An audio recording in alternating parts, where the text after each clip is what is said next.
And welcome back to the NFL Today, where Verizon, the official wireless service provider of the NFL, takes you first on the field. The Steelers and Dolphins are about to do battle, so let's go to Miami, where Greg Gumbel and Dan Deerdorf are standing by. Gentlemen. JB, this is what we're looking at so far here today in Miami as the rain comes down. And what a week it's been for Steelers linebacker James Harrison. Last Sunday against Cleveland, a hard hit, some angry words, a hefty fine. He threatened retirement, changed his mind a day later, and this afternoon leads the 4-1 Steelers into Sun Life Stadium to face the 3-2 Dolphins. Sounds like a soap opera, but it's been very real. Hi, everyone. Greg Gumbel along with my Hall of Fame partner, Dan Deerdorf. It's a home field that has been anything but kind to the Miami Dolphins so far this year. They've lost twice here, won 3 times on the road, including a very big win at Green Bay last week. Well, Greg, they had the bye week to stew over those 2 division losses here at home. And I'm sorry, I know the Packers are a little bit banged up, but anytime you go to Lambeau and you come out of there with a win, it's very satisfying. Now, if you're a member of the black and gold of the Pittsburgh Steelers, it's been kind of an interesting week. Yeah, you could say that. First of all, Ben Roethlisberger comes back last week, but lost in all of that is what happened with James Harrison. Now, you know, he was fined, earlier in the year because of a hit. Right here, he kind of corkscrews Vince Young into the ground.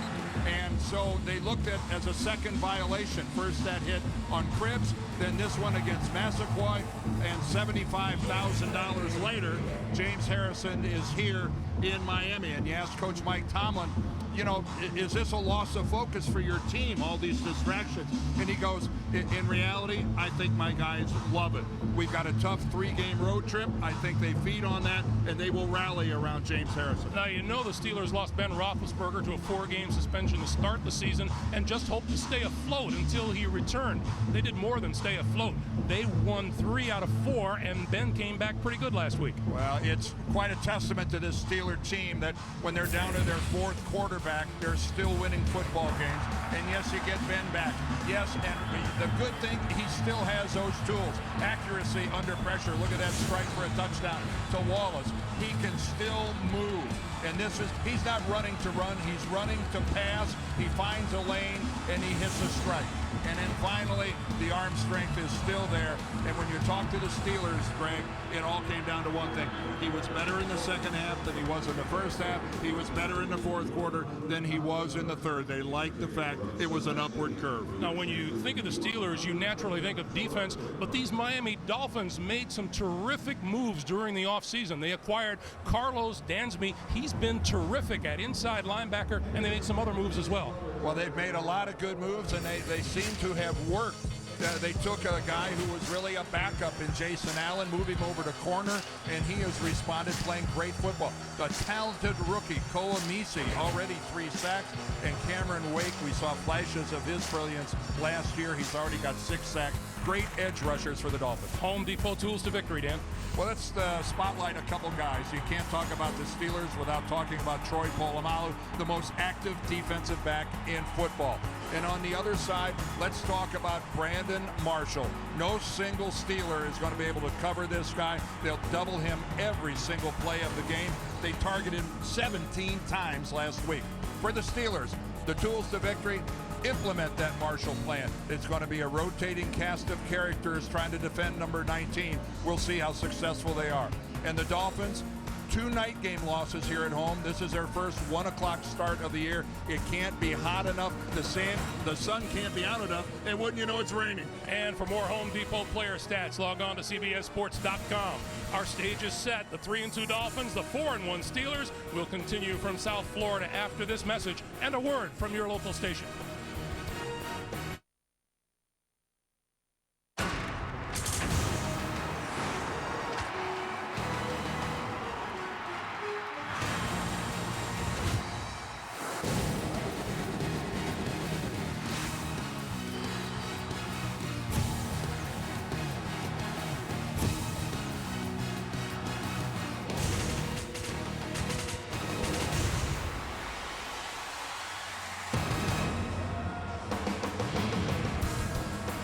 October is in its home stretch, and as winter begins to rear its chilly head in some portions of the north, the Miami Dolphins are hoping Mother Nature's hot and humid Florida personality will help wear down the visitors from Pittsburgh here today.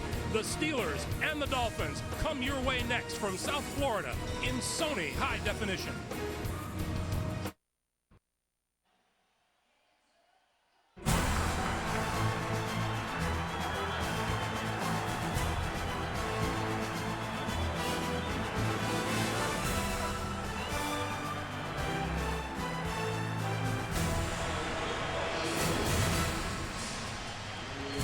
Neither of these franchises lacks for great names, nor do they lack history.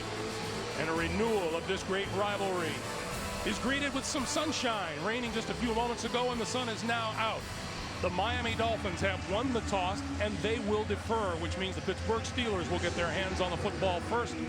Here at Sun Life Stadium, Emmanuel Sanders, number 88, is deep to receive the kick for the Pittsburgh Steelers. And ready to kick it away for Miami is Dan Carpenter. And we are underway in South Florida. From the 6-yard line, Sanders lost the football. It's on the ground. Who's got it?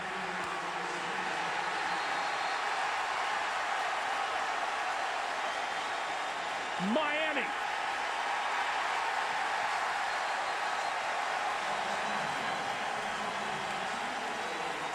Lex Hilliard looked like he got the first hit, and coming away with the football is Rashad Jones. That's only the second lost fumble by the Steelers this year. It looked like there was a nice crease there in the beginning, but you can see the shoulder pad just knocks the ball loose, and it gets away from his body, and Sanders, the rookie, makes a mistake. That's when you got to clutch that ball to your rib cage, and it gets away from his body. He's holding it a little loosely, and the pop knocks it out. What a break for Miami to get this thing started. From the 22-yard line, Ronnie Brown. Little or no gain on the play.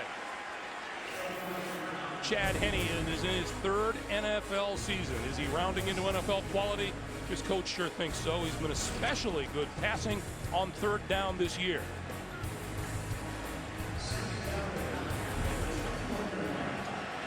Pick up a yard on the play. It'll be 2nd and 9 from the 21. Once again, Ronnie Brown and Lou Polite behind Henne. Play fake. Pulls it down twice. Henne on the move and threw it away. Lots of pressure on the Miami offensive line in the face of a big Steeler pass rush. Pat McQuiston at right guard for rookie John Jerry. Brandon Marshall leads the Dolphins with 37 catches for 467 yards, but only 1 touchdown so far. Well, that last play, the Dolphins went with a play fake, and the only receiver that released was Brandon Marshall. Everyone else was in to protect. That's why Henne had so long. But when you only have a one-receiver pattern, if he's not open, dead play. 3rd and 9. Under the gun, he had to get rid of it in a hurry, and Ronnie Brown wasn't looking. Lamar Woodley was in on Henne, and that'll bring the field goal unit on. Well, that's Ronnie Brown's read. When his linebacker to that side comes on the blitz, he immediately has to look for the football. That's a hot read, and Ronnie Brown doesn't pay any attention to it at all. And he just releases, and Chad Henne, he's waiting for Brown to break off his pattern, and he just didn't do it. That's a real lack of recognition by Ronnie Brown, a veteran player. Carpenter season long is 53 yards. This one from 39. And it's good. Emmanuel Sanders fumbles. Carpenter converts the field goal. And with 14:02 to play here in the first, Miami grabs a 3-0 lead on the Steelers.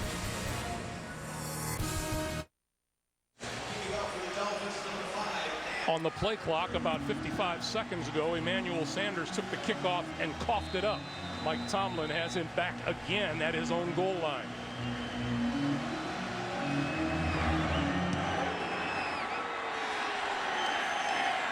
This one, he will not run out of the end zone, and Pittsburgh will start from its own 20-yard line, and here comes Ben Roethlisberger. Roethlisberger making his second start of this season, a winner in his comeback last week against Cleveland. 257 yards, 3 touchdowns, and an interception. And Greg, you'd agree with me, wouldn't you, that talking to Ben yesterday, that's as excited as I have ever seen him and appreciative of what it really means to be a player in the NFL, and glad to be back. Admitted how anxious he was having to sit on the sideline for that first month of the season. All his own fault, of course. Mendenhall in the backfield behind Roethlisberger. Mendenhall with the handoff. Maybe a yard to the 21.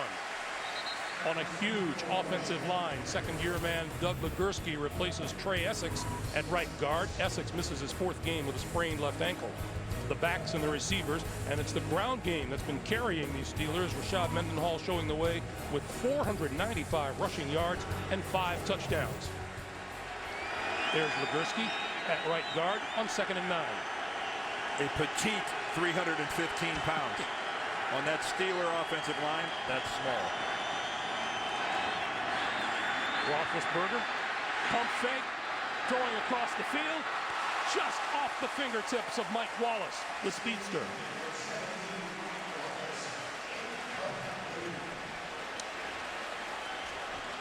And Ben realizes that was oh so close to being a big play, which is what Mike Wallace specializes in. You see him coming across the field out of the slot, but that should have been a completion. And right there, it almost looked like Mike Wallace could have laid out for it, at least extended himself at the last second. Yes, Ben let him just a shade too far, but heck, lay out for that thing. 3rd and 9.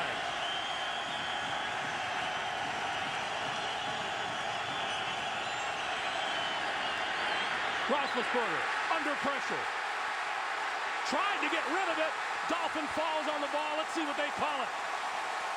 Well, Gene Steratore rules it a fumble. Ben is going to make the case that I was trying to pass it. The ruling on the field is a fumble recovered by Miami. First down. Koamisi, the rookie, recovered it. Well, there is no question that Ben, in his mind, was attempting to make a forward pass, but executing it is a different thing. He's getting tied up right here by Wake, and he does not get it away. He wanted to, he lost the handle, and again, he's trying, but he's got his arms pinned, and at that last moment when he tried to shove it forward, his hand missed the football. Great ruling, that was a fumble. No challenge from the Steelers, and Henne gives to Ricky Williams. And Williams is buried at about the 14 by Bryant McFadden. Boy, and here are the Miami Dolphins that only had 5 takeaways in 5 games coming into this game, and today they've already got 2 takeaways. Dan, in that one play, did you not see the problem that all teams have with Ben Roethlisberger, as big as he is at quarterback in the pocket? Yes, he won't go down. In that sense, though, that ended up hurting Pittsburgh. Would have been a lot better if he'd have just gone straight to the ground. On 2nd and 10, Ricky Williams again. To the 5. Troy Polamalu with the tackle. Well, hammering away at the right side behind Fasano, behind Vernon Carey. There's his fullback, Lusaka Polite, out front, and that is a huge hole, especially against the Steelers. And the Steelers, again, so difficult to run against, leading the league in a stingy run defense. 3rd and 2. Ricky Williams. Forward progress stopped at about the 5. It'll be 4th and 2. Well, you come back attacking the same gap. This time Lamar Woodley is there, and he is squared up in the hole. And that was the end of that. So again, a field goal attempt for the Miami Dolphins, and Mike Tomlin realizes this is the best I could have possibly hoped for his Steelers to force them into 2 field goal attempts. Carpenter from 23 yards out. And it's good. Tony Sperano says we'll take that too. Ben Roethlisberger will give it another shot. It's 6-0 Miami.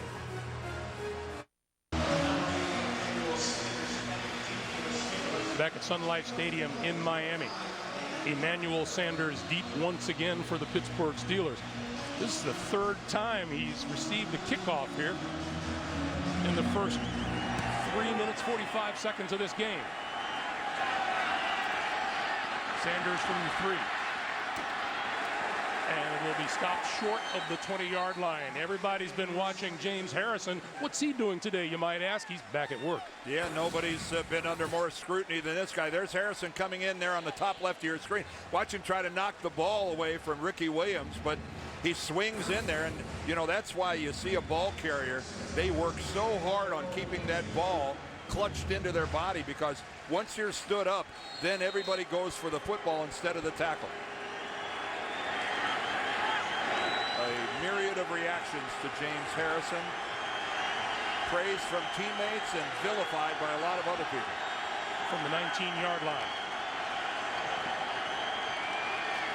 Roethlisberger pulls it down, throws over the middle, and that's complete to the tight end, Heath Miller, and that's a first down out to about the 33-yard line.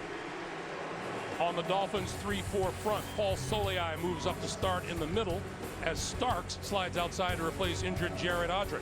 The Miami linebacking core is formidable. Cameron Wake comes off a 3-sack performance in the win at Green Bay. A year ago, the Dolphins' leading interceptor had 4. Jason Allen on the corner has 3 already this season. First down by either team here today. From the 33, it's Mendenhall. Hit hard at the 35, falls forward to about the 37. And Carlos Dansby. What a season he has had in his first year here in Miami already. Well, he's a free agent pickup. He had a wonderful career that everybody followed with the Arizona Cardinals, and he has just come right in here, not afraid to assert himself, a leader, a captain, and he has been more than the Miami Dolphins could have even dreamed of getting. He has been the complete package. 3 tight ends on 2nd and 6 for Pittsburgh, and the give is to Mendenhall across the 40 to about the 41. Boy, and there's another look at Dansby, how he can take on a block and at the same time not give up too much ground. Watch it right here. Marquise Pouncey, the center, is going to come out. He gets his hands on him, but look how he stays square. And again, when he makes that hit, did you see how Mendenhall just came to an abrupt halt? That was good pad level, squared up, and drove through the ball carrier. 3rd and 2.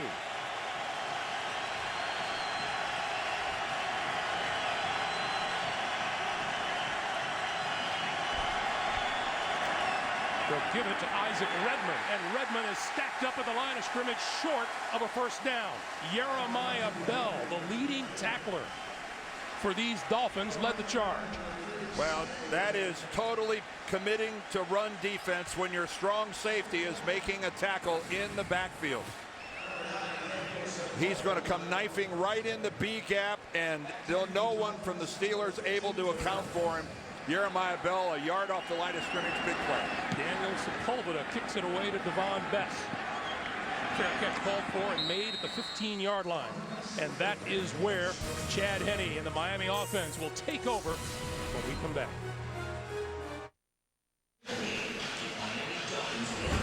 Hey, tomorrow here on CBS, how do you solve a murder when an old flame becomes the prime suspect? See why Hawaii Five-0 is TV's #1 news show. Tomorrow, only CBS. Greg Gumbel, Dan Deerdorf, Sun Life Stadium, 8:41 to play. Here in the first quarter, 6-0. Miami. Miami with a 6-point lead and 9 total yards on offense.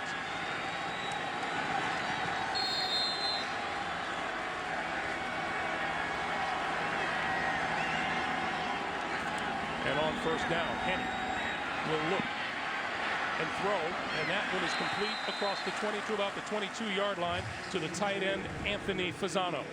Well, these two teams met in the final weekend of the season last year, and it was not a good day to be a Miami quarterback. Lamar Woodley gets Henne. This one right here drove Henne from the game with vision problems. It was a tough day. And then Pat White comes in. He gets knocked completely out on that hit. and Tyler Thigpen had to end up finishing the game for the Dolphins. Pat White was knocked completely into a baseball career. Yes, he was. That last pass was ruled incomplete after the fact, and Aaron Smith now with the stop of Ronnie Brown.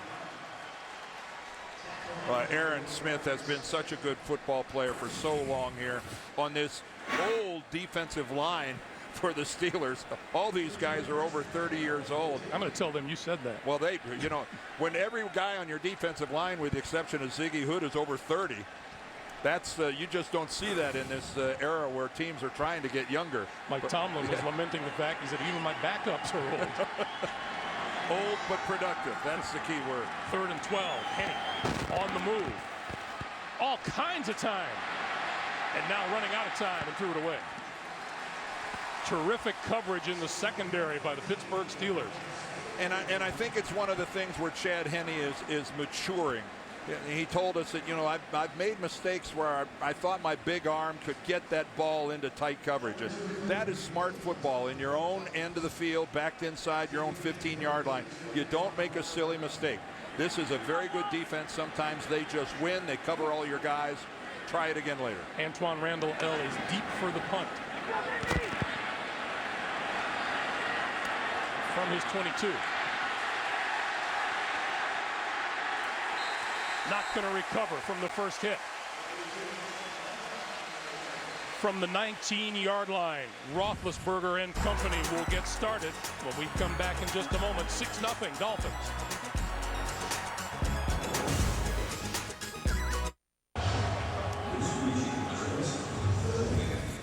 Hey, Tuesday, she had a beautiful mind, but it's her body language that will solve this case. Don't miss TV's #1 drama, NCIS, Tuesday, only CBS. Along the sideline, Dan, a new face for the Miami Dolphins coaching staff. That's Darren Rizzi, the special teams coordinator now, after Tony Sperano made the move to relieve John Bonamego of his duties. And that was... Although the foul occurred during the kick, the end of the run was a spot that was at the least advantage for the receiving team. Therefore, the foul would have been assessed from the end of the run. It was half the distance to the goal. First down, Pittsburgh.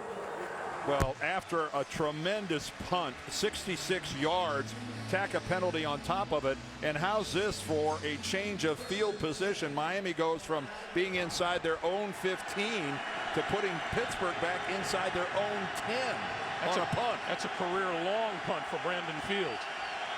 First down from their own 9 now. Quick pass to the far side. That one is complete to Hines Ward, and Ward across the 10 to about the 13-yard line.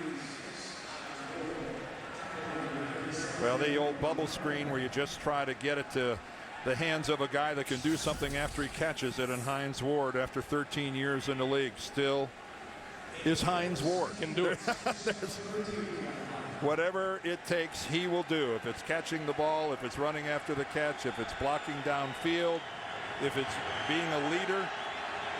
In the old days, we'd say he does everything but drive the bus, and I'm sure he could do that as well. 2nd and 7.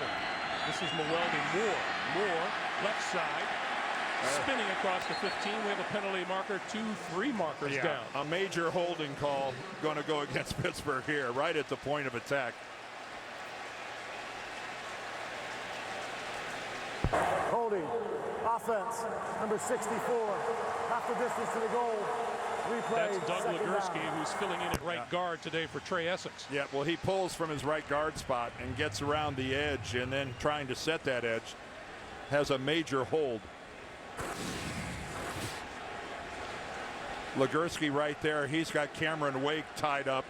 And look, he spins him all the way around. I'm sorry, but when you make the guy you're blocking do a 360, you may have been guilty of an infraction. The chances of a flag go up greatly. Exponentially. 2nd and 13.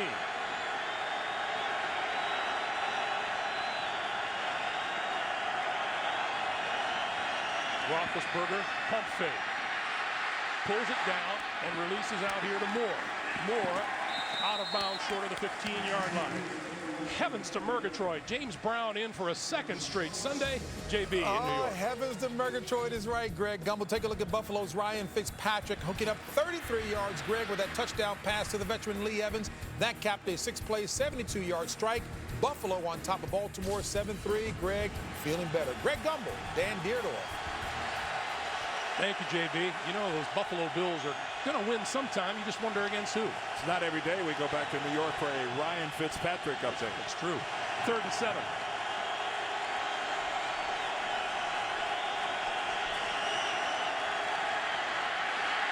Once again, Moore. And Moore brought down at the 19-yard line. That's very close to a first down. Carlos Dansby making the stop. And Ben had to get up and shake some of the South Florida grass off of him.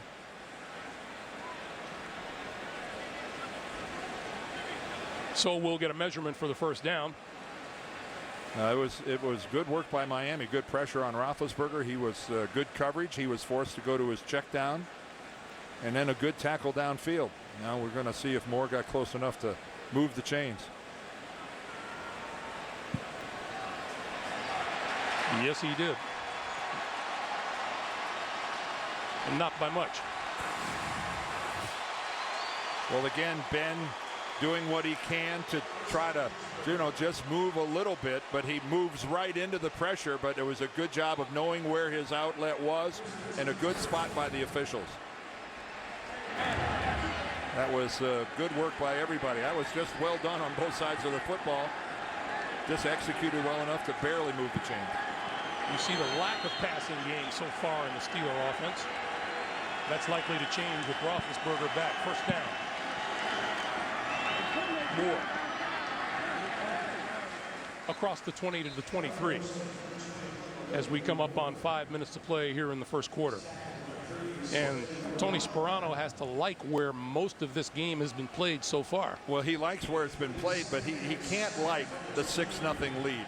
When you're that deep in their territory and you settle for field goals instead of touchdowns, how many times have we seen at the end of the game where you lament those red zone opportunities that only resulted in field goals?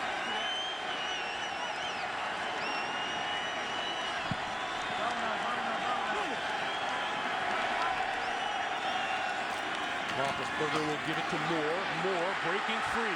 Running room. 30, 35, out to the 38 or 39-yard line, and that's another Steeler first down. Chris Clemens, the safety, with the tackle. Oh, Noel DeMore makes a cut right back into the Miami corner blitz, and he just ducks underneath the blitz. Watch him cut back right there, and there goes the blitzer on his way by, Benny Sapp. And he was free, but he couldn't make the tackle. That was a nifty move. So now a little breathing room for Roethlisberger and the Pittsburgh offense. From the 39.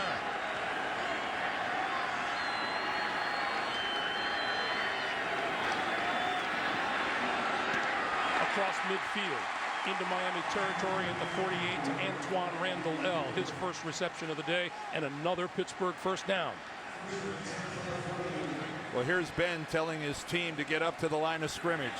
Ben loves this offense. He loves the no huddle. He'd like to use it more. He's jealous of watching guys like Peyton Manning get to do this more often. This is Mendenhall.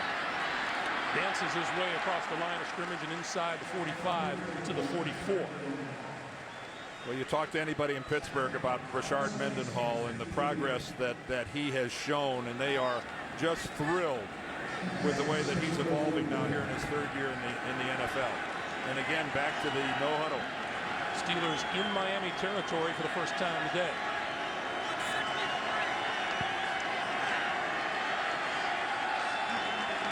Again, don't confuse no huddle with hurry up.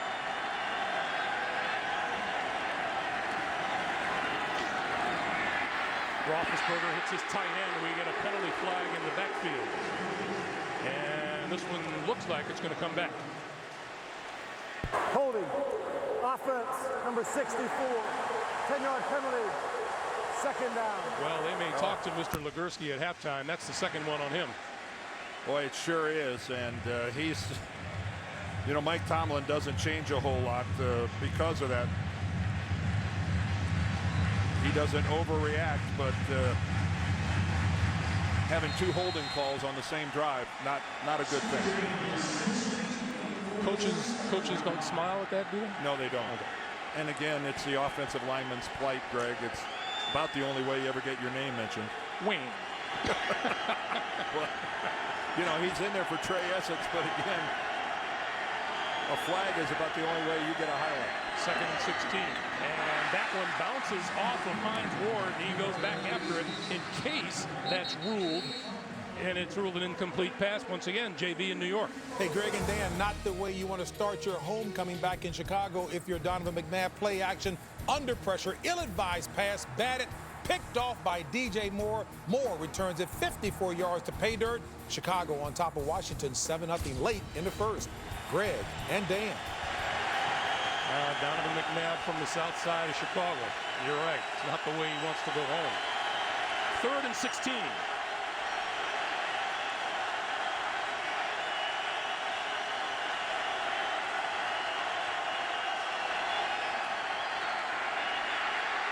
Escapes the rush and throws complete.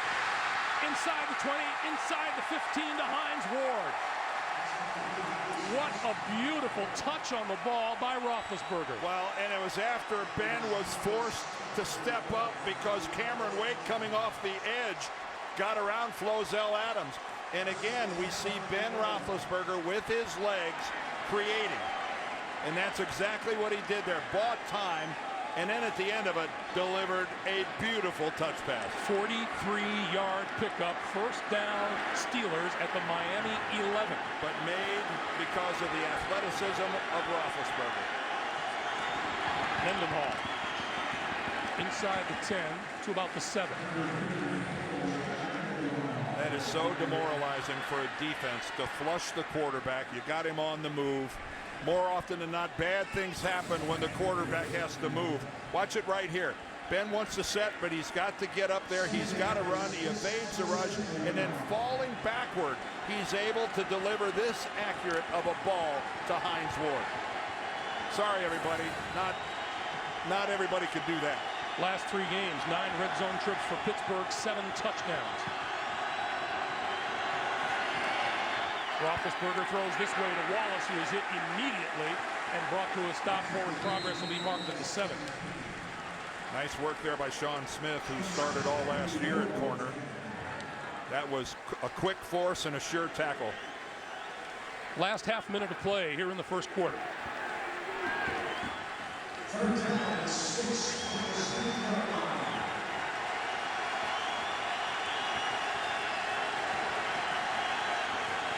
Pittsburgh doesn't have to run a play at the end of the quarter if they want to just jump to the other end. Doesn't look like they will either. They're ahead of the play clock by about a second or two. Hey, the guys in the other end zone are ecstatic as we run out of time here in the first quarter. That's the end of 1 with the score. Miami 6, Pittsburgh nothing. And we're coming back to Sun Life Stadium in Miami after this. You're watching the NFL on CBS.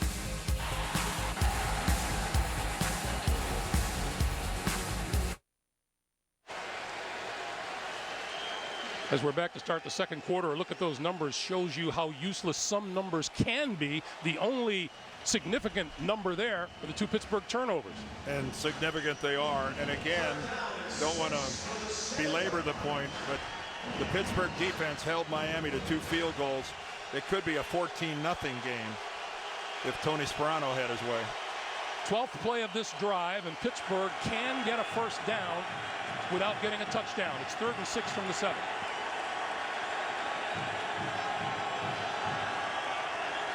Roethlisberger, quick slant to Miller, and Miller's going to be short of the first down. Just inside the 5-yard line, and that'll bring the field goal unit out. And Chris Clemens, the free safety there with a good, sure tackle. He has been one of the real pleasant surprises for the Dolphins this year, again on this new defense of theirs. But that's a free safety going against a big guy in Heath Miller, who outweighs him by a good 50 pounds. But again, a lot of youth in this Miami secondary and a lot of talent. Jeff Reed has missed his last 2 field goals. This one from 22 yards out. And he doesn't miss that one. That's right down the middle. 14 minutes, 14 seconds to play in the first half. Steelers are on the board. 6-3 Miami. James Harrison and the rest of the Steeler defense looking on, waiting their turn at the end of an 8-minute, 18-second Pittsburgh drive, their longest of the year. Results in a field goal. Nolan Carroll is deep for Miami.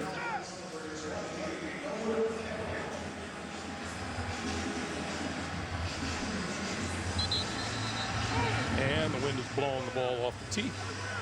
I guess it's a South Florida day where we're having a little mix of everything. Half an hour before kickoff, it was a deluge. Then the sun came out.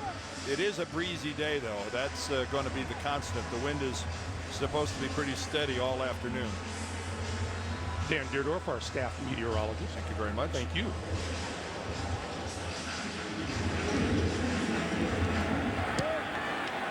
Low kick, bouncing, rolling to the 9. And this is Carroll. Ooh. Hit hard at the 20, and he falls forward to the 21-yard line. While we have a moment, you can build your own football dynasty and compete year-round with CBSSports.com franchise football. Find out more at CBSSports.com/franchise. Well, after a week last week in Green Bay where Brandon Marshall had 7 receptions in the first half and finished with 10 overall, Chad Henne right now would just like to complete a pass to anybody. He's 0 for 4 and hasn't even tried to go to Marshall yet, but he'll take anybody for completion right now. Looks both ways, pulls it down, throws over the middle. Nice pass across the middle with the 35 to the 36-yard line, and there's Brandon Marshall's first catch of the day.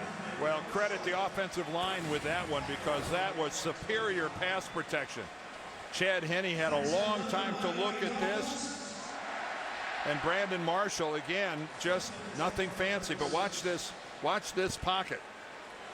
4-man rush for the Steelers, and Henne is able to stand, pump, and finally deliver.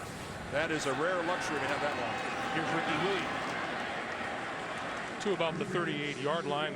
One of the things that Tony Sperano talked about Chad Henne improving on were those second and third reads and the throws off of those reads. Well, he said last year it was pretty much going to the primary read, and maybe occasionally he might get down to number 2. But you know, now like anyone who's been in it for over a year, Chad is becoming much more comfortable. He's working himself into the second, the third, and even sometimes the check down that might be the 4-3. But he got help there from his line. Quick pass to the outside. That's Hartline. And Hartline lost the ball. Picked up by the Steelers. James Ferrier.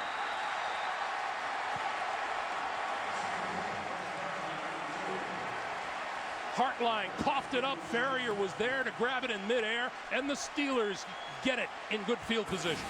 Well, Brian Hartline just trying to make something happen by working his way upfield. But against 2 big guys there, James, you know, Woodley with the hit, and then Brian McFadden from the outside, and he just gets caught in that sandwich between the 2, and Ferrier is just going, thank you very much. It just pops right into his hands.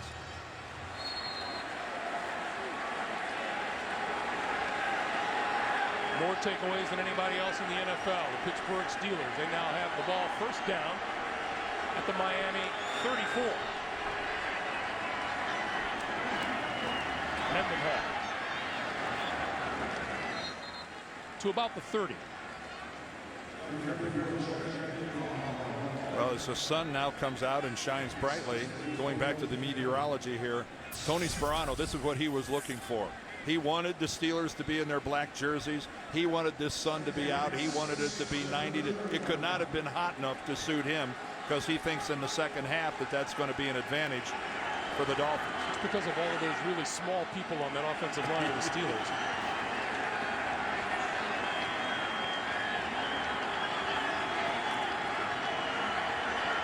On 2nd and 6, this is Mendenhall again. First down yardage and then some. Inside the 25, spinning his way to the 21, and a Pittsburgh first down. Channing Crowder with the tackle. Well, if anybody from Pittsburgh is going to get tired so far, it's going to be their offense, because they have been on the field a long time. And, you know, conversely, this Miami defense is having to work hard. And, you know, an arm tackle there isn't going to get Mendenhall as he breezes right through that one right there. The nice little spin, and then, boy, look how he finished with power, putting it on Jason Allen. Hartline coughed it up. Steelers trying to take advantage.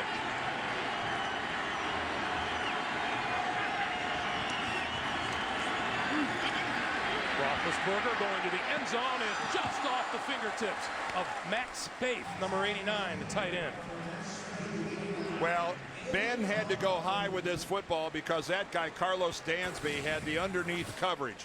And anything low is going to get picked off. So Ben knows he's got to elevate this thing over the top of Dansby, and he just put it up a little too high. That's one of those deals. Yeah, he knew he barely missed, but give a lot of credit to Carlos Dansby. His coverage, four-step throw. And Hartline's going, please, please, please, do that again. 2nd and 10.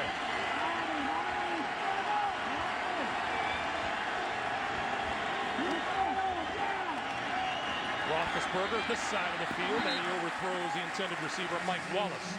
And by the way, it's worth noting, Mike Wallace, and now we have a man down on the ground. It's a Steeler. Is that Flozell Adams? I can't. That is Flozell Adams. We'll take a break. We'll check on Flozell Adams, the 13-year veteran. Be right back. Welcome back to South Florida, everybody. There's Flozell Adams right there. Watch his left ankle as Randy Starks is going to get blocked in and fall on. Oh, right there. You saw that thing flex in. Flozell walked off on his own, but very slowly and very gingerly. That ankle is really sore. Jonathan Scott replaces him at right tackle. 3rd and 10.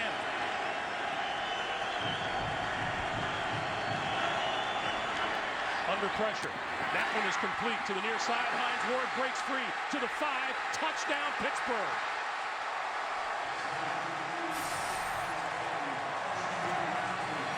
How many times have you just seen Hines Ward make something happen on sheer grit and determination and mental toughness? Now this is tough. This is going to be a one-on-one situation. Benny Sapp just overshoots his mark. He goes high and Hines Ward goes low. Watch him duck the tackle right there. Benny Sapp not able to get back low, and Hines Ward again just sniffs it out and finds the end zone. And Hines Ward continues to move up the charts on total touchdowns all time in Pittsburgh Steeler history.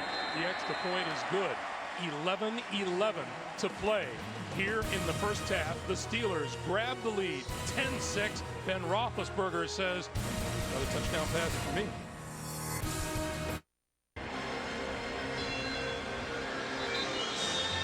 And how's that for scenery? The new NFL.com mobile apps have arrived. No matter where you are, you can track scores, set fantasy lineups, and get highlights of your team's big plays. Go to NFL.com/mobile to learn more. Well, Miami, they're only able to get 2 field goals out of a pair of Pittsburgh turnovers, and then Pittsburgh, they make the most of their one takeaway as they end up with a touchdown out of it. That's the difference in this game. Again, back to Miami in the first 2 minutes of the game, just having to settle for a couple field goals. And Miami's offense has been horrendous in 12 offensive plays, 26 yards, and just 1 first down. And again, an illustration of how the wind is kind of blustery down there on the floor of the field.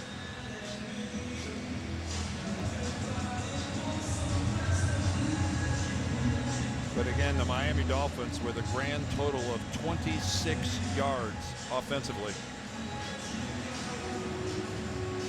And you know, Brian Hartline, he'd like to make something happen here to atone. Nolan Carroll is deep. From the 5. Running room to the outside, trying to turn the corner across the 25 to about the 27-yard line. Well, for those of you that might have joined us late, this game got started off with a turnover on the opening kickoff by Sanders, recovered by Dolphins. They kicked a field goal. Then Roethlisberger in an attempt to pass it, fumbles it. That's another turnover. Then Brian Hartline with the big hit. James Ferrier with the recovery. And then, of course, it's this play by Hines Ward. If this was a movie, it'd be called 3 turnovers and a missed tackle.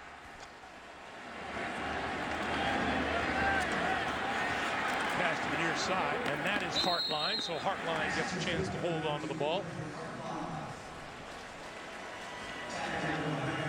And we are at 10:50 to play here in the first half. Well, we've got the one reception by Brandon Marshall, and it's just, you can't overstate what a huge part of the Dolphins offense that he is. And if Pittsburgh is successful in removing him from this offensive attack today, Miami is really going to be handcuffed.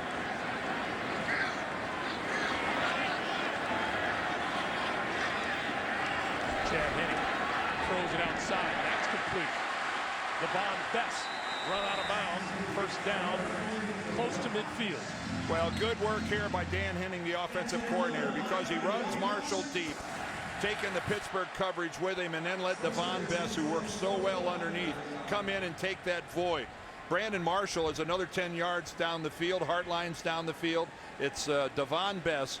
He's been rewarded with a nice contract here in Miami, but what an effective receiver. Well, he's moved way beyond effective.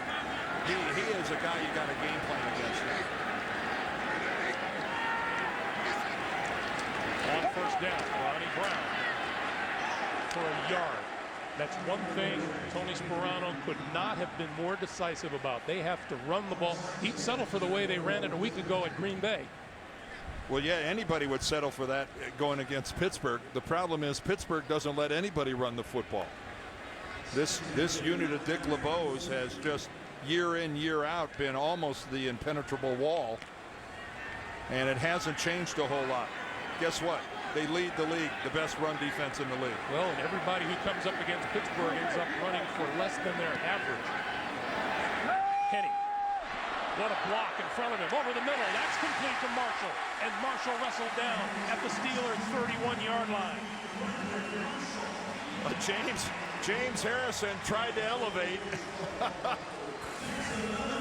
And take a look at this. Here comes Harrison off the edge, and he's going to try to go right over the top of Polite, and Polite gets up high enough, and you could hear the entire stadium gasp. But Lusaka Polite, he is one darn good fullback, and Miami was concerned he wasn't going to be able to play today because of a banged-up knee. He's out there and getting it done. 8:40 to play first half. Henne throws outside, and that's brought down by Marshall. And that shows you just exactly what makes Brandon Marshall so tough to cover. Well, you'll hear the old saying sometimes, he's covered, but he's still open. And that's what a big physical guy like Brandon Marshall is, because how much better do you do it if you're Ike Taylor? I mean, seriously, what's he supposed to do? Short of interfering with the guy, you can't cover a guy any better than Ike Taylor did right there from behind. It just can't be done. Sometimes the guy's just too good.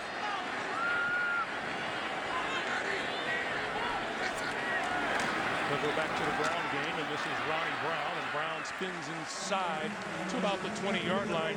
You know, Ike Taylor says every week I ask to lock up on a guy, but it's not always granted. This week it was.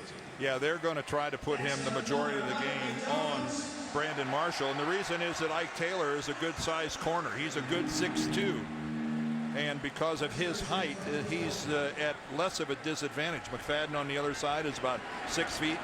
Polamalu is only 5'10". So Ike Taylor gives them, at least from the height advantage, the best shot at Brandon Marshall. Chad Henne calls a timeout here, stops the clock with just under 7.5 to play in the first half. We'll come back to Miami in just a moment. Mentioned a few moments ago how teams run for less than their average against this Steeler defense. That makes the point, doesn't it? There's the illustration of it. You see Miami today, a grand total of 11 yards rushing. On first down, Henne. Out to the near side, Ronnie Brown at the 15-yard line. Inside the 10 and out of bounds at the 5. It'll be first and goal for the Dolphins. Well, there's a stiff arm and a half by Ronnie Brown. First of all, he almost bobbles the ball and loses it.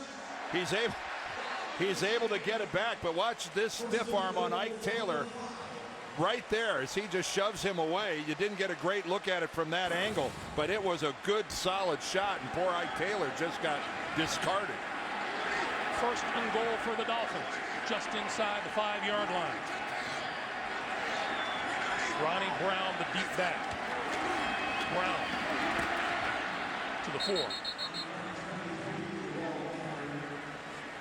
And if you don't watch the Dolphins a lot, you're probably going, geez, where's the Wildcat offense? What's happened to it? Well, it's not a big part of the Dolphins' attack anymore. And it's slowly being phased out. It may make an appearance later today if they're really faltering in other areas. But it's and that's the reason why. It's generating less than 2 yards a run. Marshall. Henne looks, throws, and overthrows. Well, that Marshall in the end zone purposely. Yeah, that was a throwaway. Again, Chad Henne not being foolish with the football. That snaps a string of 7 straight completions by Chad Henne. Meanwhile, on the sideline, yeah, it's a little warm for the guys from up north. Well, it's that shade, I'm sure, is appreciated. Some of the offensive linemen sitting under there, they've got a whole group of guys holding those things up. What'd you do Sunday afternoon? I was on the Steelers sideline helping them out. What were you doing? I was holding a piece of canvas up in the air so they could sit in the shade. 3rd and goal. End zone pass is incomplete. Intended for Marshall. And there's Ike Taylor again. Busy little series for Ike. Coverage on Marshall on the other side with a completion, getting stiff arm by Ronnie Brown, and this time locked up with Marshall. And that could have been a completion, but that ball from Chad Henne got away from him a little bit back to the inside. And once again, the Dolphins are going to have to settle for a field goal attempt. Yeah, Marshall was open enough that an accurate ball would have been a completion. This one from 22 yards away. Carpenter's kick is good, and Miami crawls to within 1. 6:03 to play here in the first half. Pittsburgh's lead is down to 10-9. Tony Sperano says points for us on the board. We'll be back.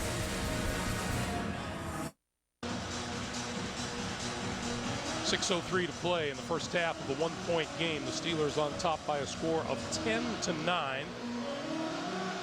And Emmanuel Sanders will be deep once again for the Pittsburgh Steelers.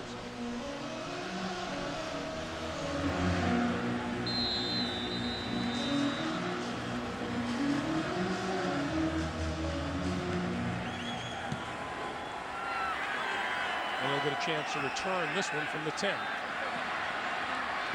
25. Outside. And all the way out to about the 45, maybe even further than that to the 47-yard line. Lex Hilliard making the stop. While we have time tonight on 60 Minutes, how did a TV show about guys and cars and laughs become one of the most popular shows on the planet? Find out tonight on 60 Minutes, only CBS. Are you a car guy? Only when it works. I know. See, I totally understand where 60 Minutes is going tonight. I mean, I just love cars, always have. All right, I have to confess to you, you're talking to a guy who's never changed a flat tire. I knew that when I didn't say I love to change flat tires. I just said I love cars. Roethlisberger and company from the 47. Has time, gonna go deep. Wallace for the touchdown.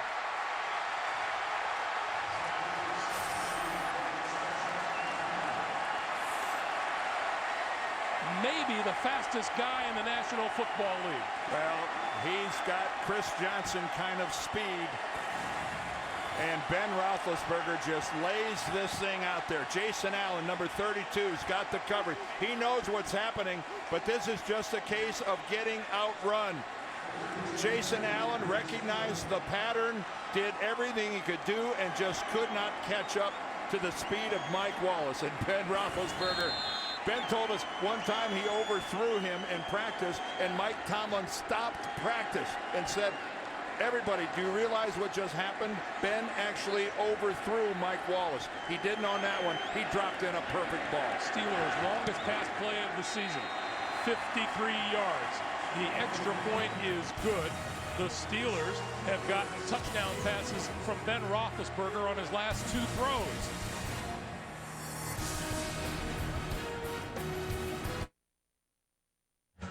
Know what I'm looking for there, Mark? 5:47 to play in the first half. The Steelers lead it by a score of 17-9. Steelers have scored 14 points in just 2 minutes and 1 second, and Jason Allen burned on the touchdown pass from Roethlisberger to the speedy Mike Wallace. Well, that's just where you say to your coaches, I knew it was coming. I cheated. I got a head start, and I still couldn't catch the guy. I'm sorry. I'm not fast enough to cover that guy on a fly pattern. Do you remember yesterday Ike Taylor told us, I don't know why defensive backs just don't turn and run, and then you might have a chance of being with him at the end of the play. Well, Jason Allen did everything but. He certainly turned. He bought himself a good 4 or 5 yards, and it still wasn't good enough. Patrick Cobbs is deep for the kick. That's Cobbs.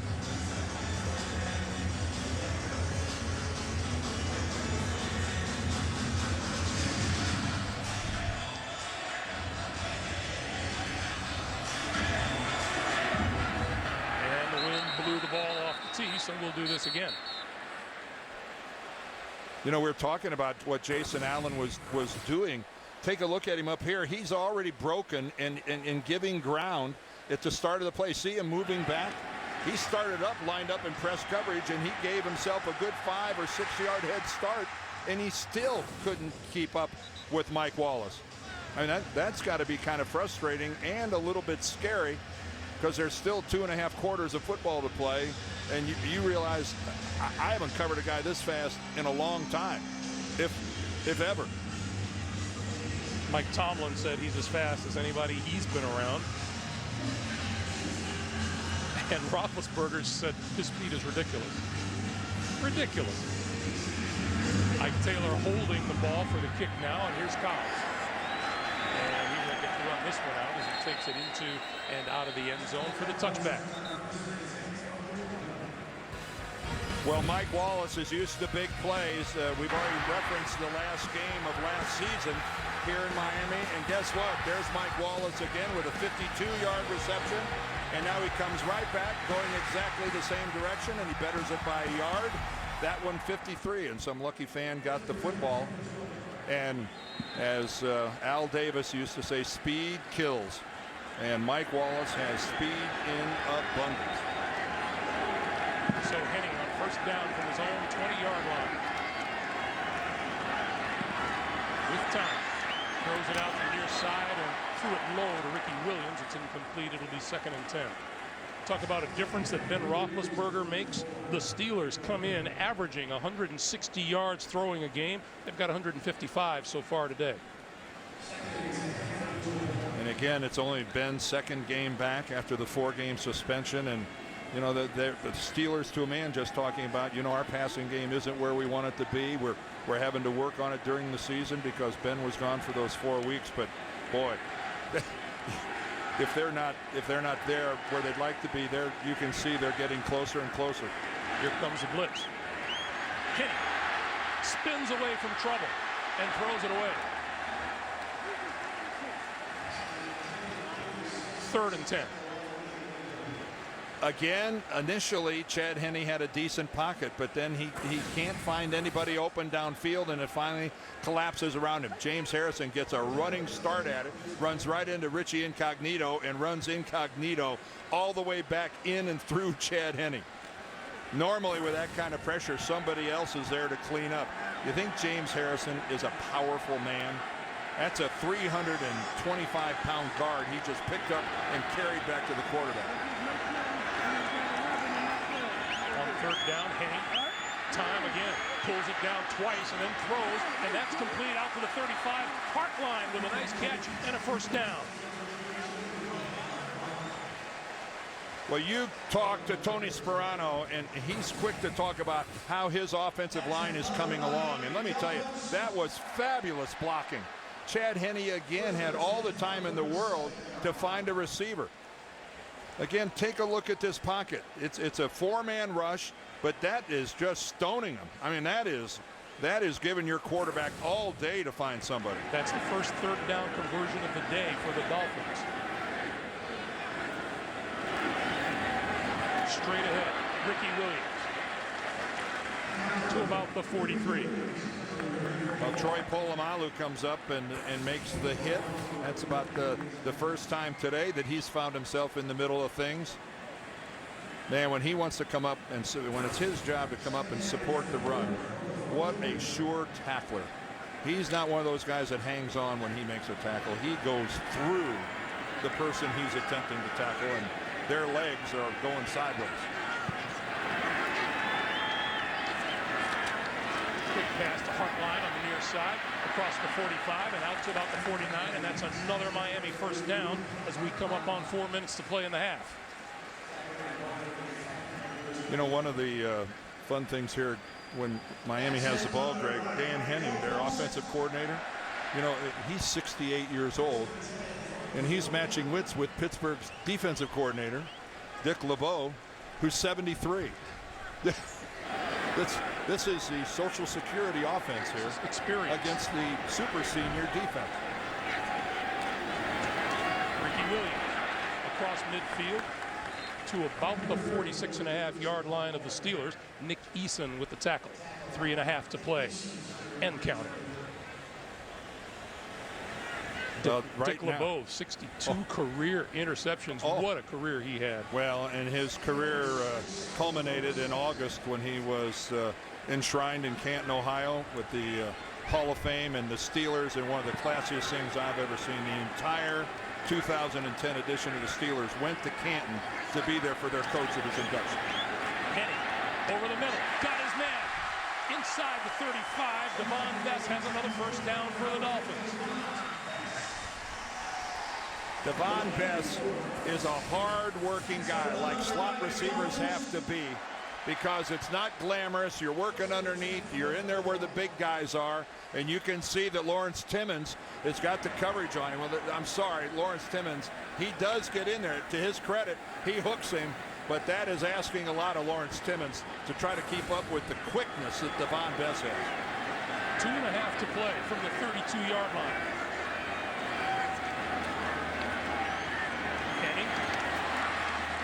Just short of the 25-yard line is Roberto Wallace, the rookie free agent out of San Diego State.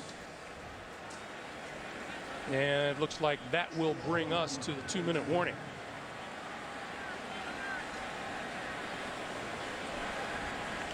We won't get another play before we get this. 2 minutes to play here in Miami. Steelers leading it. We'll be right back.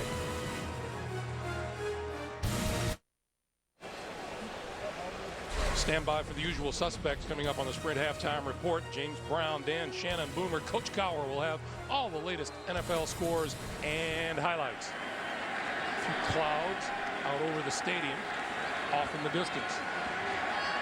2nd and 4 for the Dolphins from the 26. Henne throws outside. That is complete to Bess. Bess to the 15, to the 10, the 5, touchdown!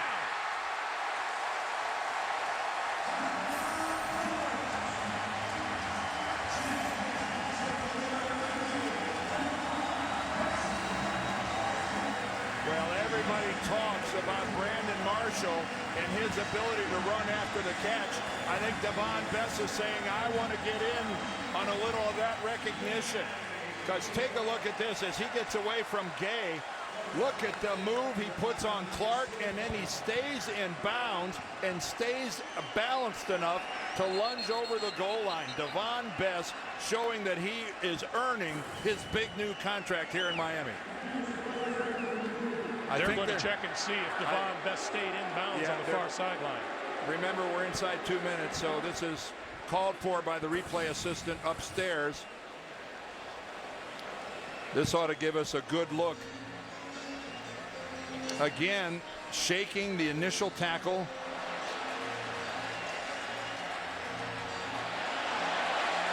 That's a touchdown. That's a touchdown.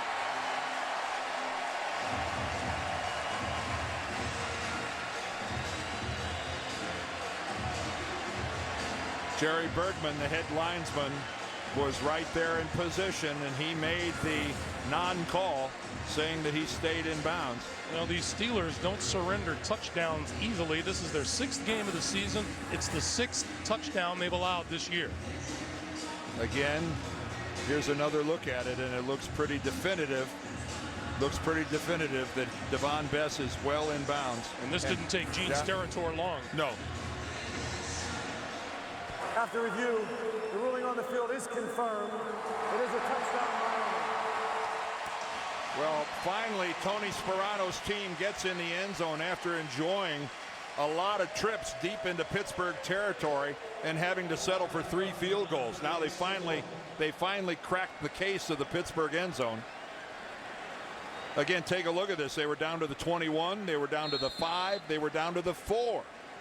Until they finally got in on that play by Devon Bess. Chad Henne's 8th touchdown pass of the season, and Bess catches his 3rd. The extra point is good, and with 1:50 showing on the clock here in the first half, it's a 1-point game again. The Steelers lead at 17-16, and Miami looks pretty determined, Dan, to change this home field thing around. Oh, they're just non-believers that this has actually happened to them, that they got 2 losses at home, one of them an embarrassing loss to New England. But Devon Bess, I'm telling you what, this is one exciting young player. And Chad Henne, keep in mind, remember he got off to an 0-4 start in this game. They couldn't buy a completion. Yeah, look at this, 3-0 away and 0-2 here at home. And let me just tell you something. This is such a home field advantage, especially early in the year, because it's just so doggone hot down here and humid, and a lot of teams have come here in the past over the last decades and melted. I haven't noticed. Yeah, no. Well, it's pretty nice here at the new stadium. At the old Orange Bowl, on that artificial turf at the bottom of the Orange Bowl, seriously, you could fry an egg on that field down there, and Don Shula's old Dolphins used it to their advantage every game. It was tough. These Steelers come into the game giving up 12 points a game on average. Miami has 16 on the board.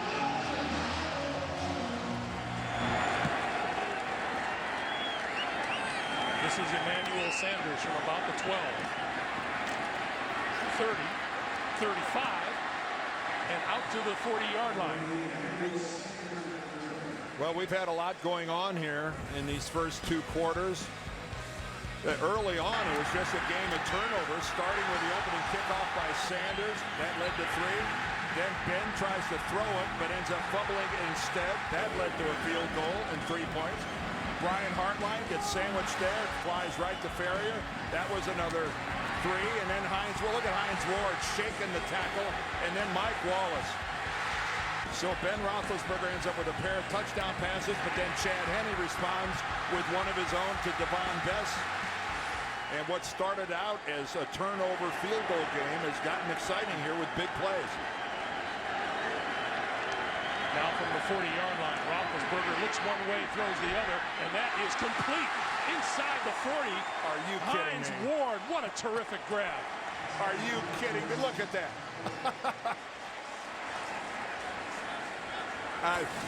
There aren't many raw competitors quite the equal of Hines Ward. Just you take a look at that. That is just effort. That's when effort meets talent, when you can pull that off. First down from the 34. Roethlisberger on the run, got rid of it, throws it out to the side, and that is complete. And spinning down is Mewelde Moore, and we'll get a timeout to stop the clock with 1:03 to play.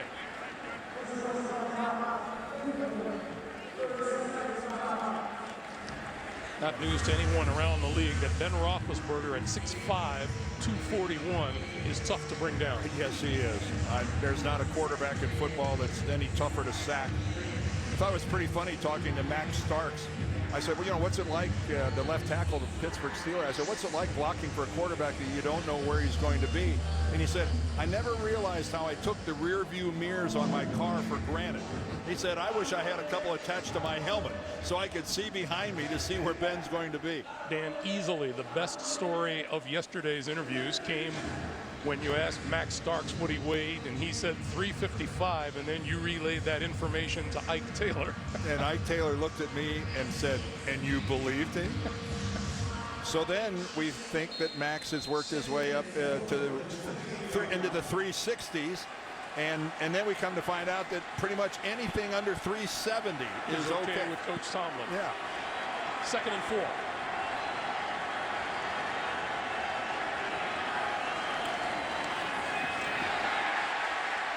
Muwalde Moore spun down back at the 37 by Carlos Dansby. Well, that was going to be a reverse because the intended ball carrier was Mike Wallace. And talk about penetration killing a play. Look at Dansby get upfield. Moore is trying to hand it off to Wallace, and I'll tell you, smart play by Muwalde Moore, because that could have ended up being a fumble and a turnover. He just ate the yardage because of Dansby's good play. And Pittsburgh not really in any hurry here. 25 seconds on the clock. Each team with 2 timeouts remaining. Roethlisberger squeezes through and goes down at the 40. Tony McDaniel. And with that, time will expire here in the first half.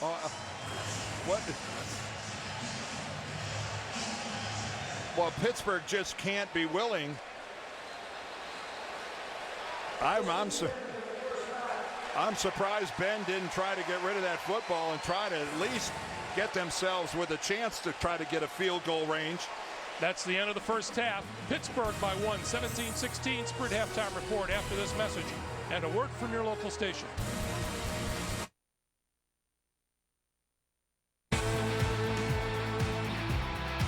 Lost the football. It's on the ground. Who's got it? Miami. Gonna go deep. Wallace for the touchdown. And at halftime here in Miami, the Pittsburgh Steelers lead it by 1 as we get set to start the third quarter. The All-State Points of Protection presented by All-State. You got to protect the football. 3 combined turnovers led to 13 points so far today.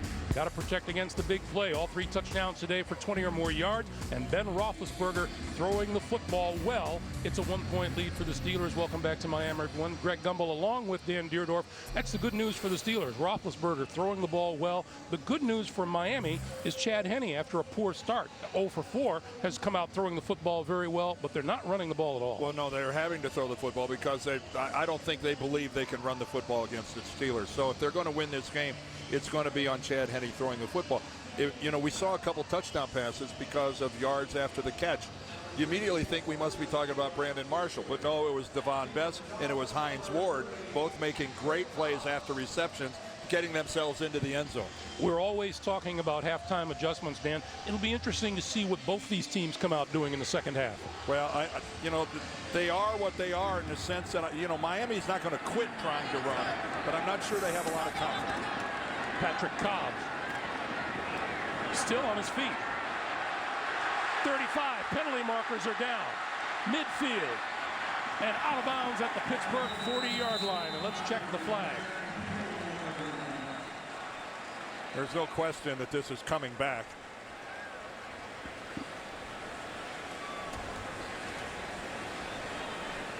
Gene Steratore, our official, our referee, and yeah, the first indication, Dan, is that the Miami offense is way back inside their own 10-yard line. There are 2 fouls during the return.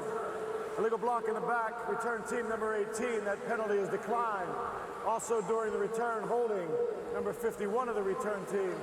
10-yard penalty, first down Miami. That penalty on Tim Dobbins, and that nullifies a 47-yard return as we look at some first half numbers. And again, you take a look at the rushing yards here for Miami, 22 yards. keep in mind, Ronnie Brown, their primary carry, he's got 5 carries for 2 yards. 5 carries for 2 yards, and Ricky Williams only has 20 yards on a half a dozen carries. So they have been pretty much choked out of it at the line of scrimmage by these Steelers. And you know, the Steelers sideline looks like a spa. Well, they know that the Dolphins weren't going to provide any shade over there, so they brought their own. First down from the 16-yard line. This is Brown. Across the 20 to about the 22. And that's the most productive run of the day for Ronnie Brown. You know, you made mention earlier about the disappearance of the Wildcat, and we asked Tony Sperano about it. He said we didn't need it in Green Bay because we were running the ball so well without it, but it hasn't made an appearance here yet today. No, and we put up that graphic in the first half showing you that it averages less than 2 yards per play for the entire season so far. That's just not productive. You don't work, you don't do what's not productive. Quick pass to the outside on 2nd and 4 to Brandon Marshall, and Ike Taylor made the tackle. Good sure tackle by Ike Taylor on Brandon Marshall, who, let's be realistic, at 6'4", 230, this guy, if you don't want to say he scares every defensive back in the league, let's say he gets their attention. Because this guy never looks for the sideline. He never wants to go out of bounds. He looks for a DB to run over. And Ike Taylor that time went low and took the legs out of Brandon Marshall. 3rd and short yardage. Brown and Polite in the backfield. The give straight ahead to Polite. And he is right at the 26-yard line in the first down marker. The crowd, they're not booing. They're giving you the old Lusaka Polite, who makes a habit out of moving the chains when he runs it on 3rd and short. And had that string broken where he was batting 1,000. This guy is he's a special player, and they were really concerned that he wasn't going to be able to go today. NFL fullbacks are just battering rams, aren't they? No, they really are. They all retire about an inch shorter than when they started. And he throw under pressure and goes down back at the 17-yard line. Larry Foote coming through. Well, Larry Foote is back with the Steelers after leaving. Went to Detroit for a while, and now he is back. And again, look at the blitz up the middle. You see Ferrier goes into the A-gap, and for some reason, Vernon Carey just stands there and waves at Larry Foote as he goes on by and blocks a nice big old chunk of air instead of number 50. Carey was confused as to his blocking responsibilities, and again, the Steelers have made a living out of that, and Dick LeBeau by confusing other teams' blockers. From the shotgun, Henne throws it to Bess, and Bess out to about the 22-yard line. Lamar Woodley is not on the field, and the word we get on him is a hamstring problem, and his return is questionable. Well, in that time, rookie Jason Worlds, he had the rush, and he got around Vernon Carey that time and forced Chad Henne to move. Vernon, a couple tough plays here back to back.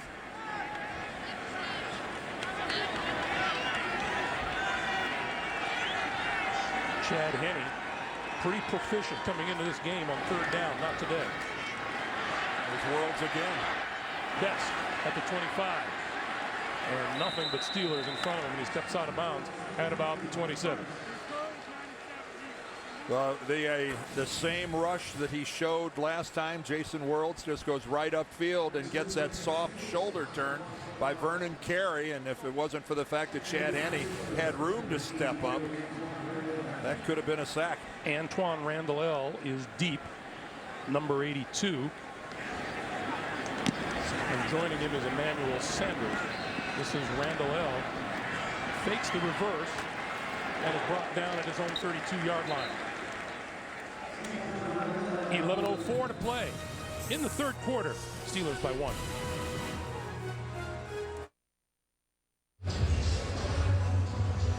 We've had a little bit of this and a little bit of that weather-wise here in Miami. Welcome back, everyone. 11:04 play here in the 3rd quarter. Pittsburgh with the ball and a 1-point lead. Roethlisberger begins from his own 33.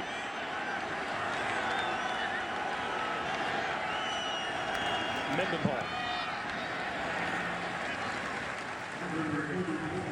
Maybe to the 35. This Miami defense, they have really become a pretty good unit. And it's because of the blossoming of some young talent like Cameron Wake and the arrival of a rookie like Koa Misi and the free agent signing of a guy like Carlos Dansby. It's getting a healthy Channing Crowder back, who ended up last year on IR. And he missed the first 4 games this year with a groin. They've got a really bright future. Here's Mendenhall, and Mendenhall is stacked up by Cameron Wake. Well, you always have a soft spot for an undrafted free agent who ends up becoming a real talent in the NFL, and that's what Cameron Wake is right there. Look at him. He got leverage, got underneath Max Starks, didn't give any ground, floated the football. But he's really kind of made his mark as a pass rusher, but he showed us right there that he's not afraid to take on a big tackle and hold his ground in the run game. 3rd and 11.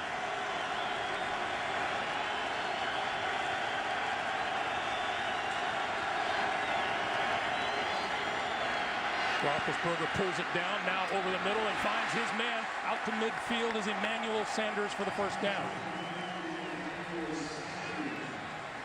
Well, Emmanuel Sanders every week is in a competition with Antonio Brown to see who gets to be the active receiver for that game. And this week it was Sanders that won the competition. And Mike Tomlin, his eyes just light up when he talks about I like to do that. Yeah, that's what coaches love, to have that, Monday, Tuesday, Wednesday competition to see who's going to play on Sunday. That's when you guarantee that you get good, lively practices and a lot of work done. You consider he sat Antonio Brown down, and Antonio Brown had an 89-yard kick return for a touchdown earlier this season.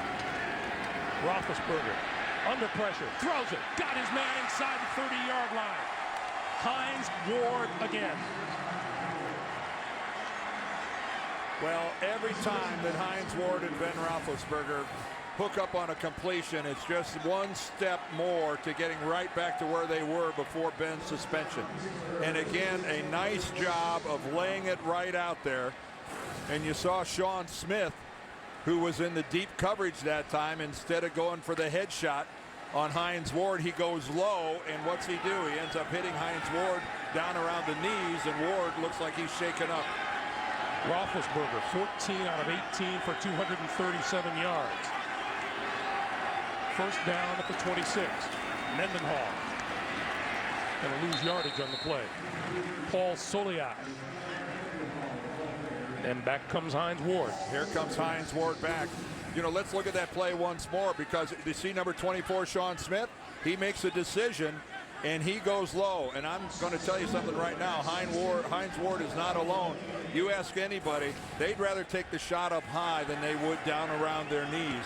Your knees and your legs are your livelihood. I'm not going to minimize taking a shot to the head, but nobody wants a shot down around their knees. Nobody.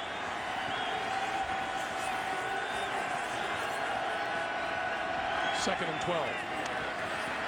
Roethlisberger to the 20. Complete to Ward. He came into this game with 912 catches, more than 11,000 yards, and 80 receiving touchdowns. And a guy who's made a living just demonstrating his toughness on the field. Not normally something that you talk about with a wide receiver. It just had to gall Hines Ward that he even had to go to the sideline for one play because of a hit by a defender. I asked him yesterday if he had really had any thoughts of playing 13 years in the NFL. He said, no, absolutely not. But here he is. Mendenhall bounces off of tacklers, can't elude the rest, and is down at about the 18-yard line. I think he really bounced off his own offensive line because they were driven into the backfield. Again, this Miami team, the Steelers over the years, and teams like Baltimore and Pittsburgh have made a living about standing toe-to-toe with another team and bullying them a little bit. And this Miami team, in Bill Parcells' image, even though he's gone now, but Tony Sperano, they're not going to be shoved around by anybody, not on a not on a regular basis. Mendenhall has run for negative yardage each of his last 3 carries. 2nd and 12.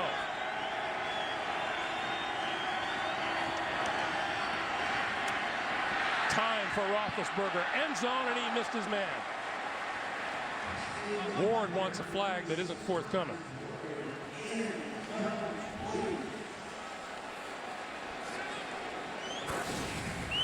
Well, let's see if we can look at Hines Ward. You see he comes out of the cluster formation. That's Jeremiah Bell right there in front of him. A lot of contact there after the 5-yard zone. And Carlos Dansby with the second shot. Lucky he got away with that. You're not allowed to reroute a receiver like that after he's gone 5 yards. 3rd and 12.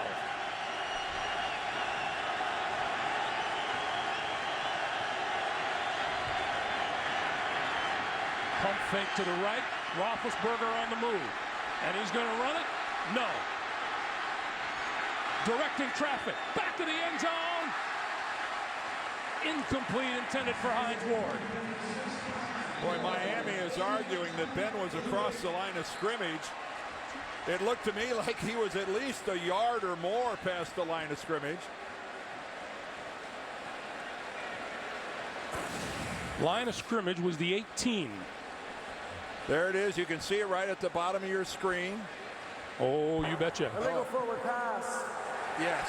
Offense, the quarterback was beyond the line when he threw the forward pass. It's a 5-yard penalty and a loss of down.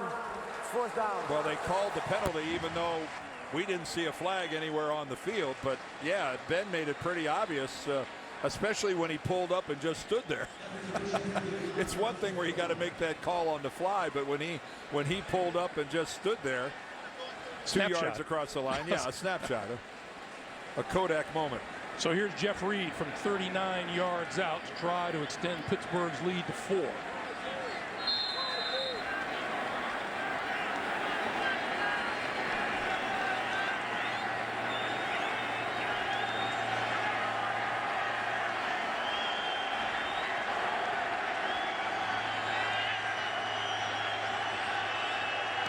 Kick is on the way and looks pretty good. 5:32 to play here in the 3rd quarter. Roethlisberger and Hines Ward talk about it. It's a 20-16 Steeler lead.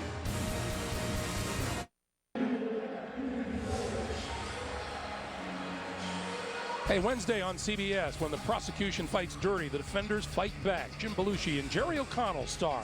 Wednesday only. CBS.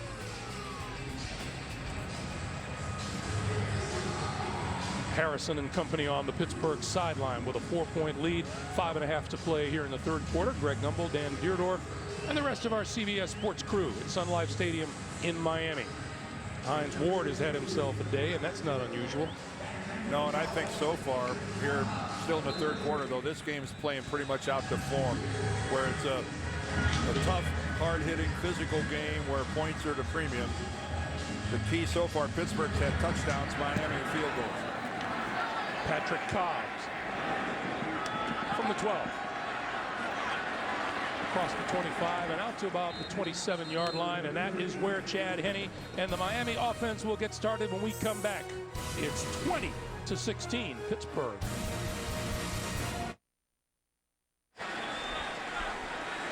This is not good news for the Pittsburgh defense. Aaron Smith, defensive end with an arm injury, walking off to the locker room. We are told he will not return. Well, they are dangerously thin on the defensive line. Henne to throw. That's Marshall. Complete out to the 40 and a 1st down. Again, you know, Greg, Nick Eason is starting at the other defensive end because Brett Kiesel isn't playing today because of a hamstring. So now both of the Steelers starting defensive ends are out of this game. And that means it's Ziggy Hood and Casey Hampton, Nick Eason, and only Chris Hope as a backup. They are running out of warm bodies there on the defensive line. On 1st down, Henne to throw again. That's complete to Ricky Williams for no gain. And it'll be 2nd and 10. And once again, James Brown in New York City, JD. Greg and Dan, Ed Reed getting his first pick since November 22nd, 09, and Baltimore capitalizes on this flea flicker here. Take a look. Flacco up top, hooking up with Anquan Bolden, 34-yard connection. Baltimore on top, 26-24. Boy, Buffalo's hanging in, though. That in the third. Greg and Dan. Replay, first down.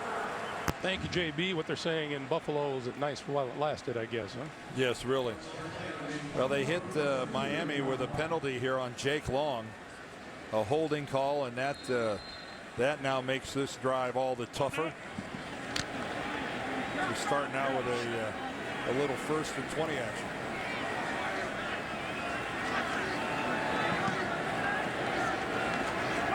And Ricky Williams on the ground. And Williams gets 5 of them back out to the 35-yard line. This was Jake Long battling James Harrison. This is a matchup we knew we were going to see all day. And, you know, I talked to Jake about the leverage aspect of this. And you know what that is? That's James Harrison getting low, getting under there, and then making it look like he was being held even more than he was. That, again, Jake Long at 6'7" and James Harrison at 6 feet. Jake knew it was going to be a problem against the shorter guy. Ricky Williams running room across the 45 out to the 46-yard line.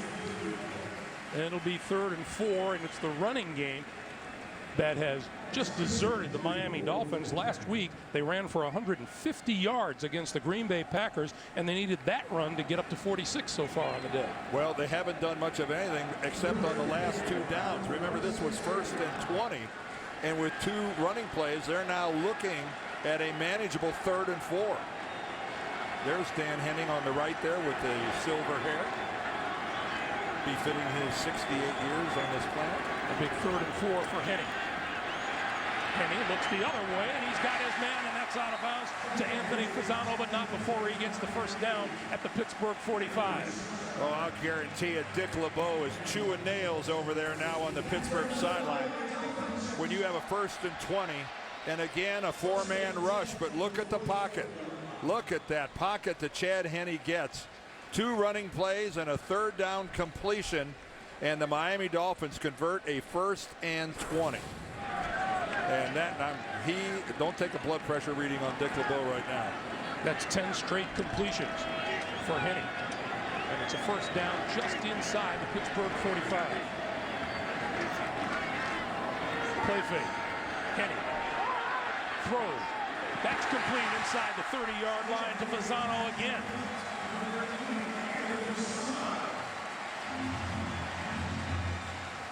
Well, James Harrison again working his way back into the backfield, but no pressure. Take a look, Chad Henne.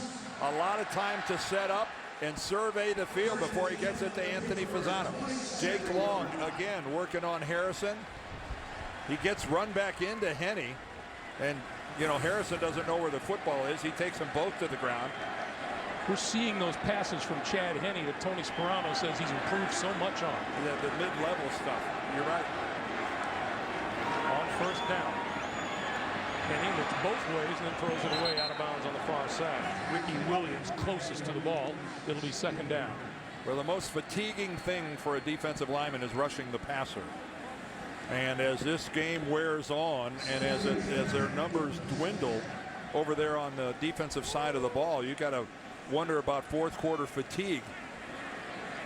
And you see Chris Hope just checking out of the lineup. He waved himself over to the Steelers sideline. He hasn't even been playing. Well, they're all having to play now. When Aaron Smith walked off, that's a huge loss for Pittsburgh. 2nd and 10. Williams.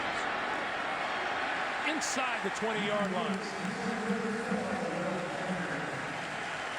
See, I don't know if this trend is going to continue, but Tony Sperano right now is going, this is what I've been looking for as we move into the second half of this ball game. My guys that are used to this down here, this heat and humidity, asserting themselves a little bit. Again, going back to the beginning of this drive, it started with a 1st and 20. This has been effective by Miami in moving the ball to this point. Now a big 3rd and 2, and Ronnie Brown and Lou Polite in the backfield. Henne on the move, throws, and it got tipped at the line of scrimmage. And falls incomplete, and that'll bring the field goal unit onto the field for the Dolphins. I know they didn't convert it, but a year ago that would have almost been a mandatory running down for the Miami Dolphins on 3rd and 2. And I think it just shows you a little bit about the growth of Chad Henne and Dan Henning in play calling, that they're comfortable letting him try to convert it on 3rd and 2.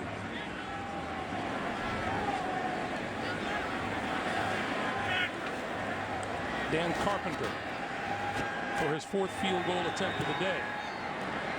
And he will nail this one from 37 yards away. 1:08 to play in the 3rd. Again, it's a 1-point game. 20-19 Pittsburgh. If the Miami Dolphins come out on the short end of this one when this is all over, you know what Tony Sparano will emphasize. 3 red zone trips so far. They come away with just 3 field goals. Emmanuel Sanders will not run this one out of the end zone. It'll be a touchback. And when we come back to Miami, the Steelers will start first down from their own 20-yard line, leading by 1. It's warm down there.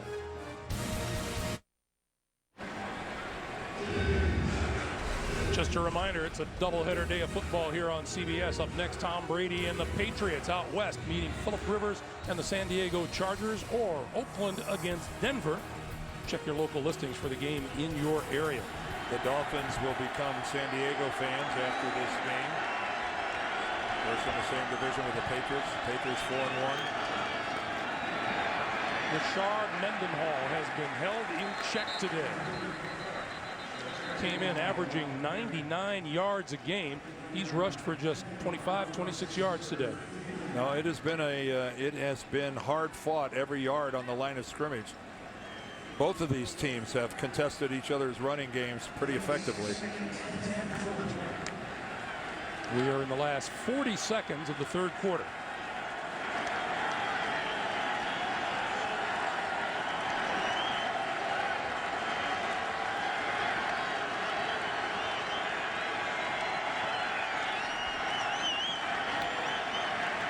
Roethlisberger out into the flat. Mendenhall eludes a tackler, eludes another across the 25.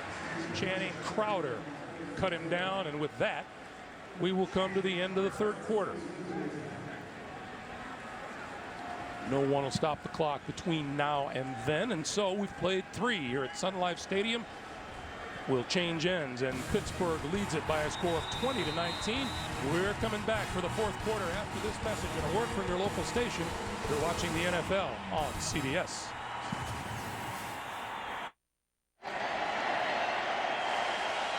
Back for the start of the 4th quarter, along with our producer Mark Wolf, our director Bob Fishman, Greg Gumbel and Dan Deerdorf, and the rest of our CBS Sports crew.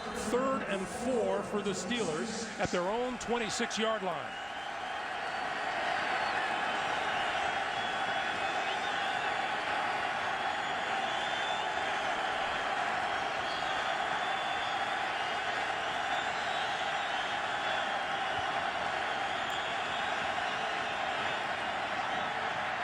Roethlisberger on the move. Penalty marker flies, and he throws it away.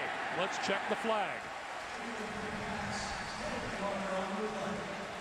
Well, it's going to be a holding call.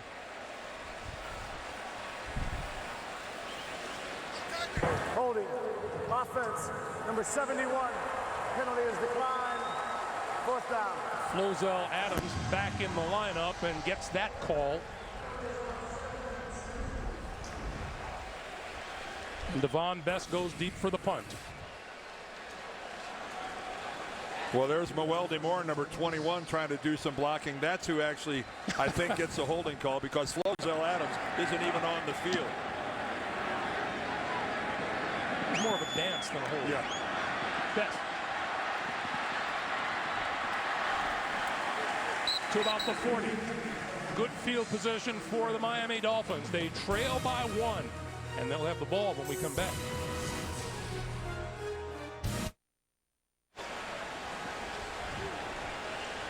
There's a lot going on in that game story, not the least of which is the most points that the Pittsburgh Steelers have allowed this young season. Keep in mind here for the Pittsburgh defense, Lamar Woodley is not playing right now. Aaron Smith is not playing. Both of those guys out because of injury. Things are getting a little thin along the defensive front for Pittsburgh. Play fake to Brown. Henne with time. Throws over the middle, and that's complete across the 45 to Brown on the receiving end. How about this Miami offense? Absolutely putrid in the first quarter. They had 7 total yards. They've had 239 yards since then. Well, and it came to life on the arm of Chad Henne.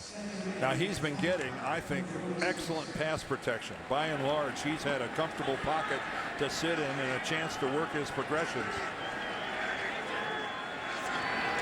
On 2nd and 5, the give is to Brown, straight ahead, bulls his way across midfield and into Pittsburgh territory. That may be about a half yard or so shy of a first down.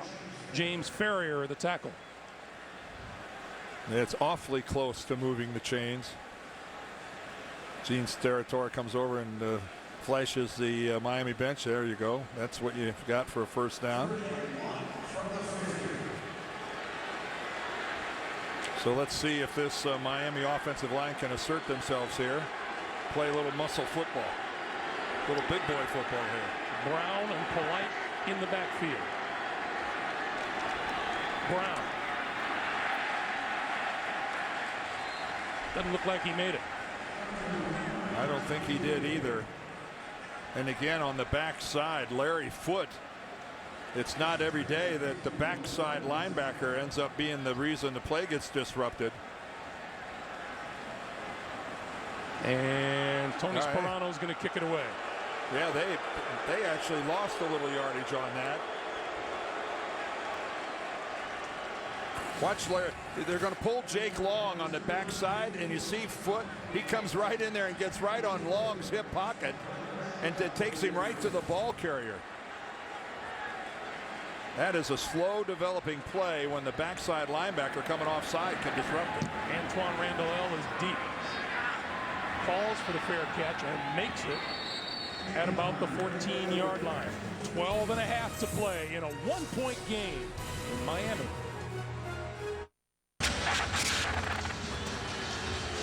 Twelve and a half to play in the fourth quarter. Steelers with the ball by 1, 20-19. They start from their own 14-yard line. The Pittsburgh running game has been practically non-existent here today.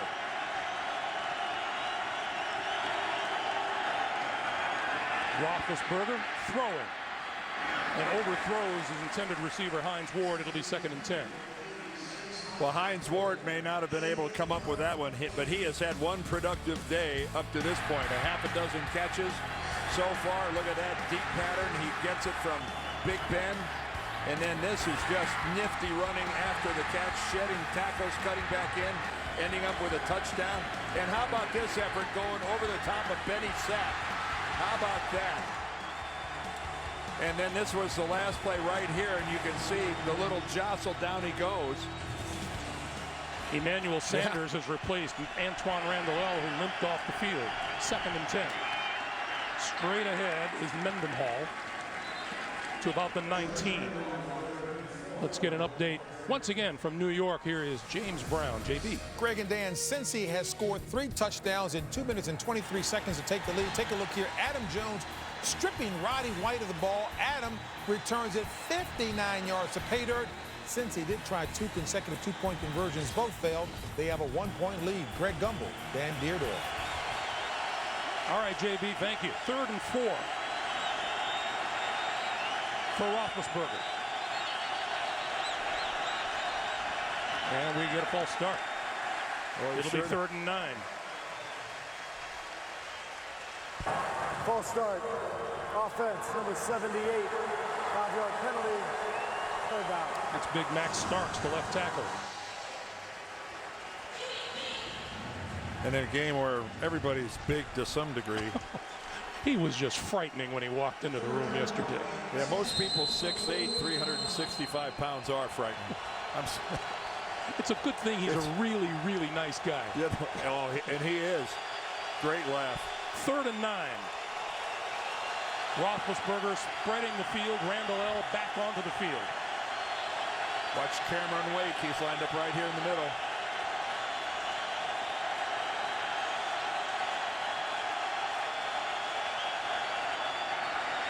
Roethlisberger runs, throws, complete over the middle, and that is complete to Heath Miller for a first down across the 30 to the 31-yard line. Well, that time Miami fakes the four-man rush and actually bails Cameron Wake. You see him in the middle of your screen dropping back. It ends up only being a three-guy rush, and Ben Roethlisberger says, well, heck, that's awfully easy to evade. And Heath Miller did exactly what he's supposed to do, make himself a big target, sit still, don't run into coverage, just sit there. Your quarterback will find you. Roethlisberger 17 of 24 for 271 yards and 2 touchdowns. Mendenhall close to the 35. We get another NFL Today report from James Brown. JB. Hey, Greg, Washington has taken a lead over Chicago when Jay Cutler throws his 5th pick of the season, picked off here by D'Angelo Hall. He returns it 92 yards for the score, 17-14 Washington. You and Dan talked about intimidating. Try Chris Jenkins in the studio today, 6'5" and a reported 380, Greg. That was pretty intimidating as well. Back to Greg Gumbel. You could take him, JB. I know you. JB, a reported 380, a non-believer. We may have had a 400-pound sighting in the studio. Roethlisberger on 2nd and 6, going to throw up the seam, tipped in and complete. Pass intended for Randall L. and Vontae Davis. I was mentioning to you during the break, Dan, we haven't talked about Vontae Davis today. That's a good thing for a DB. Well, this is just an exciting young talent, only his 2nd year out of Illinois, and even Mike Tomlin talking about it yesterday. He goes, hey, that Davis kid is some football player. And again, look how he's got tight coverage, but that ball was right there. That was a good throw by Roethlisberger. But Vontae Davis, he's going to be around for a long time. 3rd and 6. Vernon Davis's younger brother, by the way.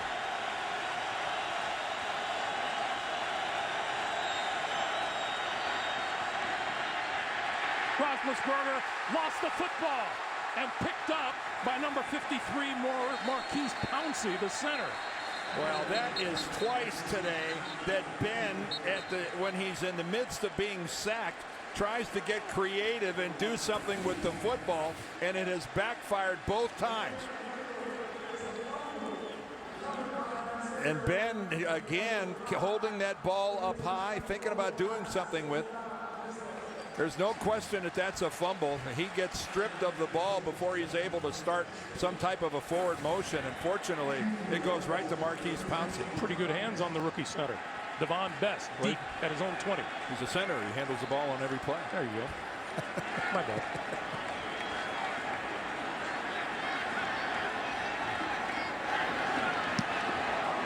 Sepulveda's kick. Best at the 15. Gets some return yardage out of it. Was out of bounds at about the 25-yard line. 8:44 to play, 4th quarter. Chad Henne and company back onto the field after this.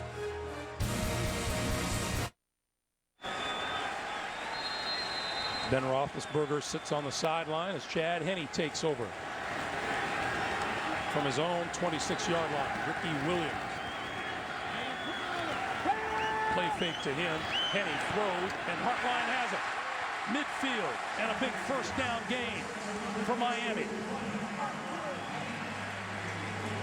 Boy, when Chad Henne gets to set himself in the pocket, and again, not much of a pass rush here by Pittsburgh, look at the quality of the throw.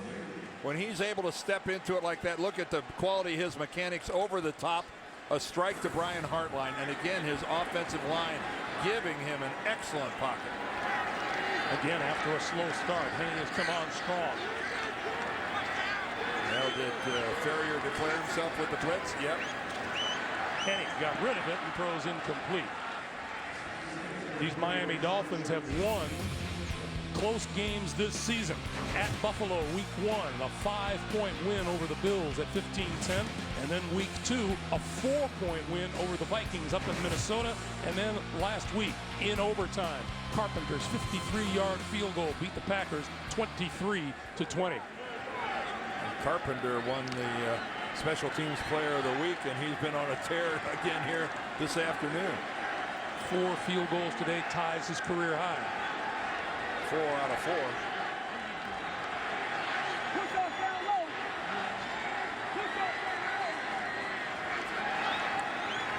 Henne on 2nd and 10. That one is complete to Fasano. Fasano inside the 30-yard line. Awesome blitz pickup by Miami.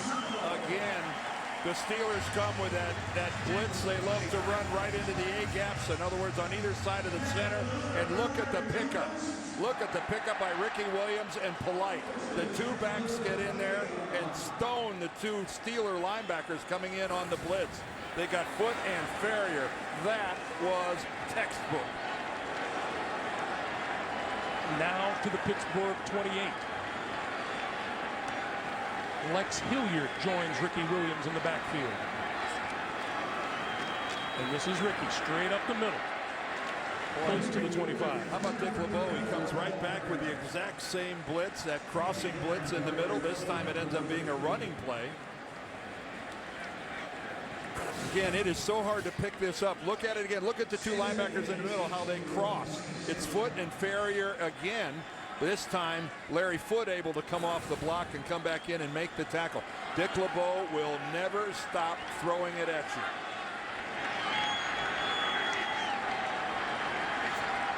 Second and 8. This is Ricky Williams. Just inside the 25 to the 24. 6.5 to play in regulation.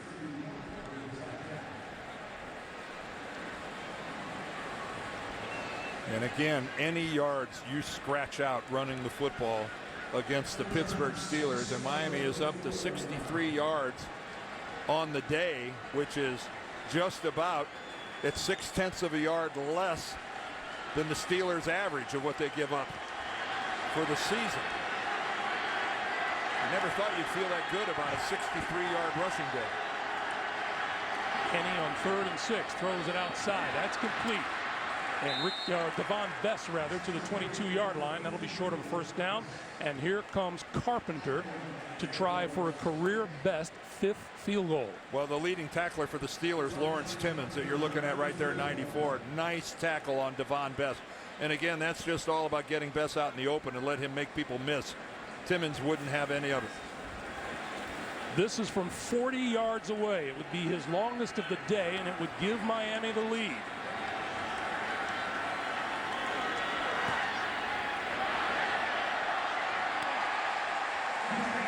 Just inside the right upright. No passion in that guy. Tony Sperano. 5:17 to play in the 3rd, and Tony Sperano will make the call for the officials. Thank you.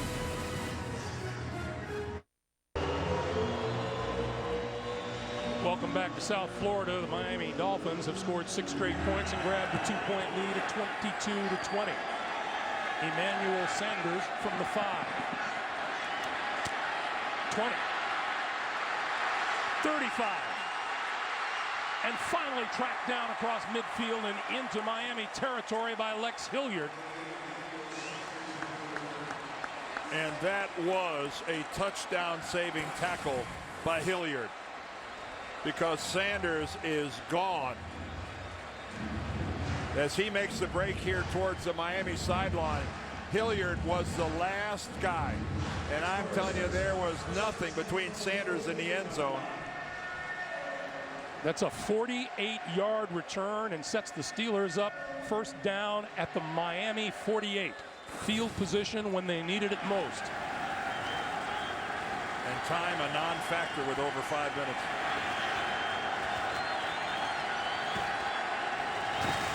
Mendenhall.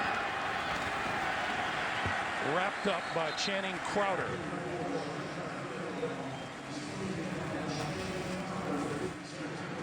Again, a reminder that on the Pittsburgh offensive line, they've lost Flozell Adams in the first half with an ankle. That guy, number 72, Jonathan Scott, has replaced him. Now, it was Mike Tomlin's plan to have Scott rotate in and out with Adams. Just not so soon. No, he was worried about the heat. He didn't see the injury coming. 2nd and 7.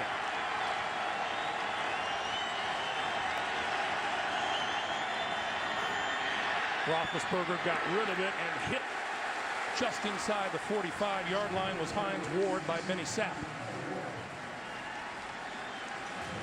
Well, again, short little dump-offs that are designed to produce something yards after the catch. You know, after his touchdown reception of 53 yards, haven't seen or heard much from Mike Wallace. He is in the slot to the top of the screen. A big 3rd and 5.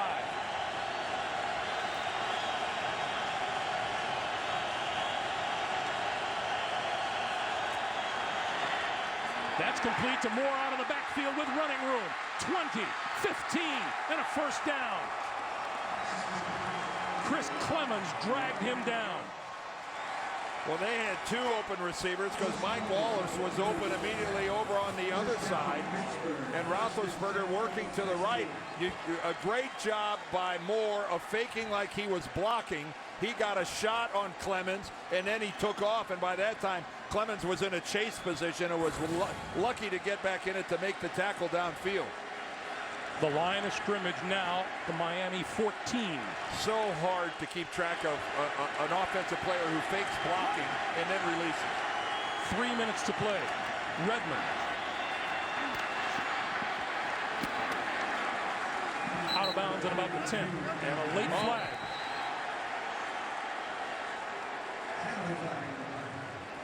Well, there was a hit well after the play was over.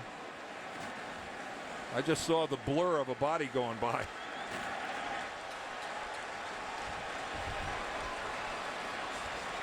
After the play, personal foul, unnecessary roughness, defense, number 78, half the distance to the goal, automatic, first down. That's Tony McDaniel. Well, this play is over. There's McDaniel. He's tied up with Heath Miller. Oh, and well, he just took Miller and threw him. You know, they were engaged. It's not like he hauled off and took a sock at him or something. I've seen that lots of times where that didn't bring out a hanky. 1st and goal for Pittsburgh at the 5. Pittsburgh has visited the red zone twice. They have 2 field goals to show for it. Llewellyn Moore barely back to the line of scrimmage. Chris Clemens, Jeremiah Bell from their safety spots.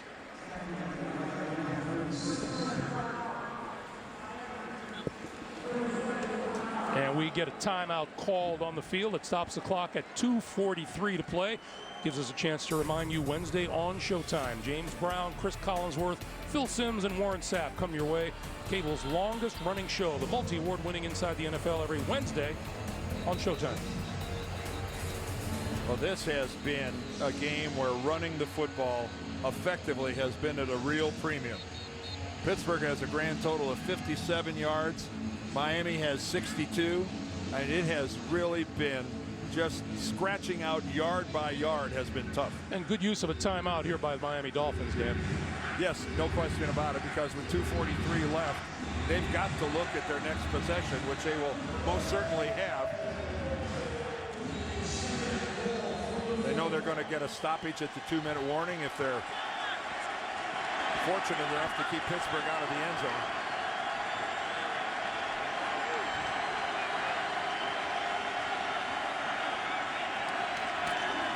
Redmond to the 2. And once again, the Dolphins will stop the clock with 2:37 to play.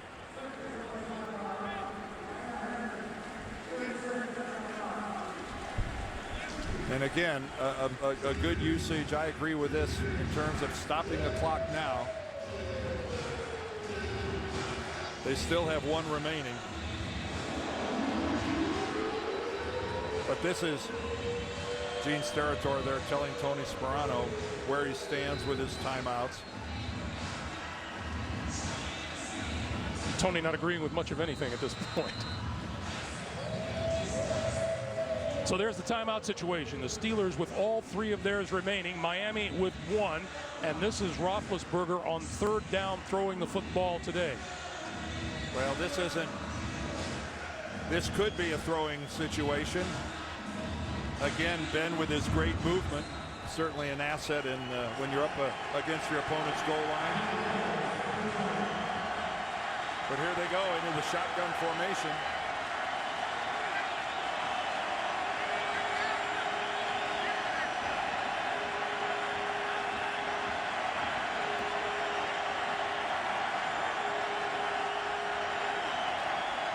Roethlisberger, quarterback draw for the end zone, lost the football.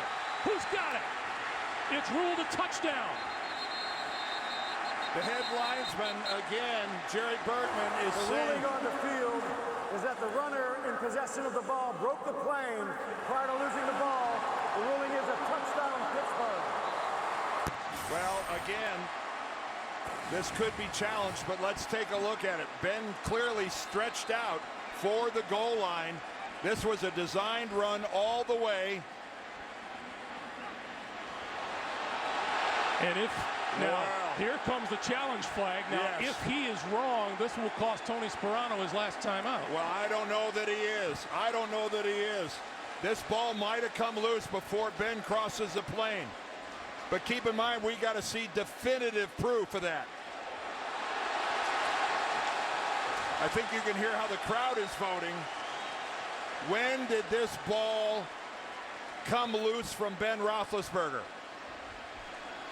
That's a fumble. I don't think he crossed the plane.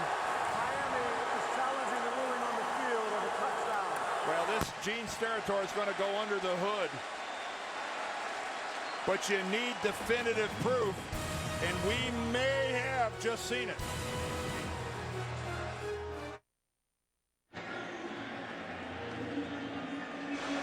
Interesting call coming up by Gene Steratore. Let's take a look at what happened at the goal line. Well, right there you can see Clemens making the contact with Ben Roethlisberger's elbow, and the football is immediately dislodged. Now there's a rush of people to cover this football. But right there's the contact on his elbow, and when you marry that with the other look, it certainly gives you the impression that the ball came loose before it crossed the goal line. And there were Dolphins all over the football in the end zone. And Gene Steratore still giving this a good long look under the hood.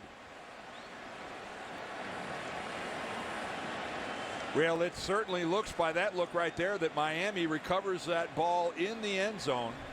Number 59, Ikaika Alama Francis. But then again, whistles are blowing all over the place because it's the official, the linesman thought that Ben crossed the plane. And that ball was clearly out before he reached the goal line. Well, it certainly looks, you know, Gene Steratore has the only opinion that counts.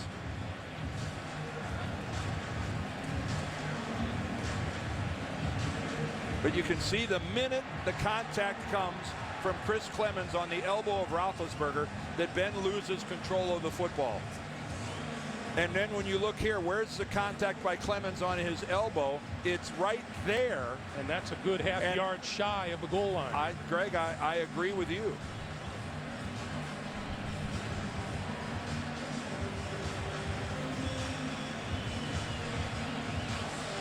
And Gene Steratore is still looking at it and talking it over with the folks upstairs. And he appears to just about be done.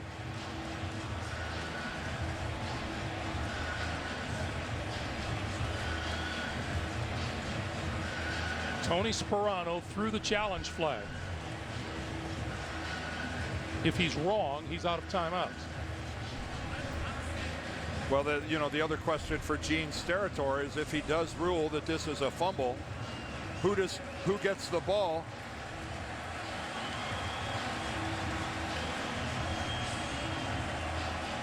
This isn't a big decision, is it? No, of moderate importance.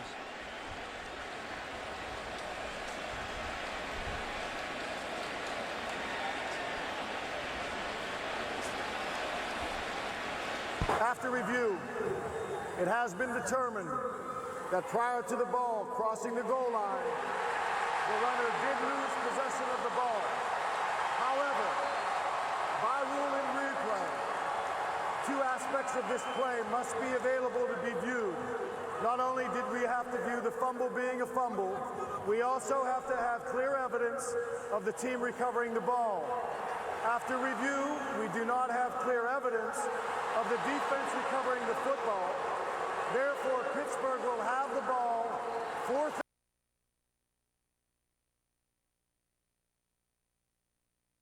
out, and the clock will start on the ready for play. Well explained by Gene Steratore. And it has to be crystal clear that the recovery of the football was in fact by a Miami Dolphin.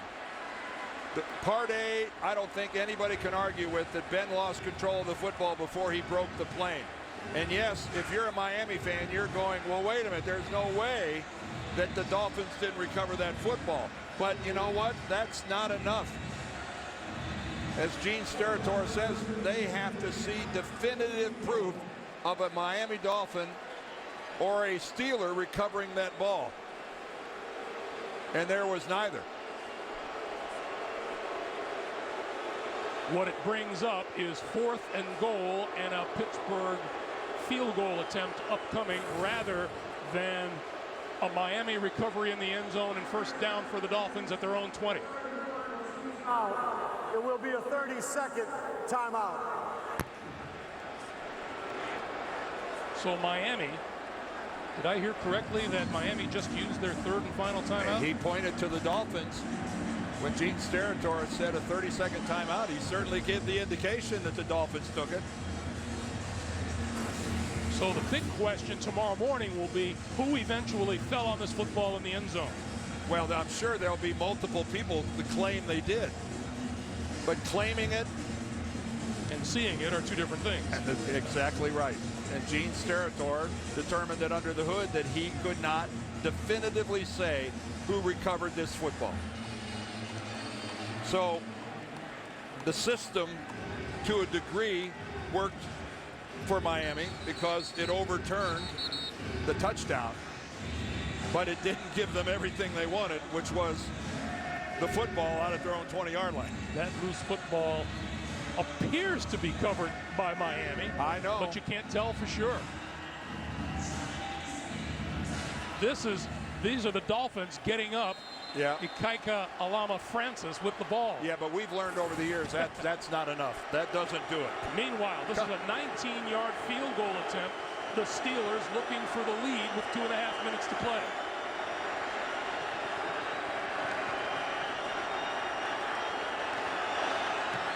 Eighth field goal of the day. Miami has 5. That was the 3rd for Pittsburgh, and with 2:26 to play in the 4th. Pittsburgh leads it by 1, 23-22. Well, 2 minutes, 26 seconds. Chad Henne, the way he's been throwing the football today, he's going to see some exotic blitzes coming his way. Now, the bad news is that Miami does not have any timeouts remaining. They'll have the one stoppage at the 2-minute warning.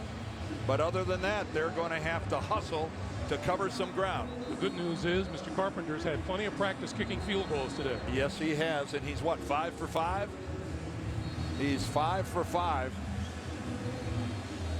So again, it's going to be a question of how effectively can Miami move the ball without any timeouts other than the stoppage at 2 minutes. Chad Henne on the day, 22 of 33 for 255 yards and a touchdown. Well, you know, and for a young quarterback who's taken some grief down here, that maybe his process of becoming a big-time quarterback has been criticized here. This would be a wonderful opportunity for Mr. Henne to make his mark. A reminder for many of you still to come, New England and San Diego out on the West Coast. For others, Oakland and Denver. Doubleheader action here on CBS. Still 2:26 to play here. Ben has had a tough day holding on to the football. He's looked good throwing it, but his ball security has been a little less than desired.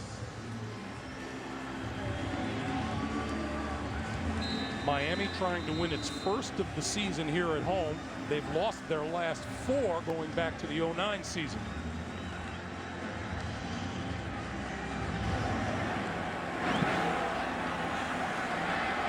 Patrick Cobb. A running start at the 3. Shakes a tackler and out to about the 28 or 29-yard line. Well, I was just talking about Ben's ball security problems today, and here they are. He's fumbled 3 different times. This time he was going to try to actually throw it there to Redmond. That was a fumble. And then again, he just got caught up in traffic, and it bounced to Marquise Pouncey, his center. And then this was the 3rd one that just happened a moment ago as he was trying to score the go-ahead touchdown.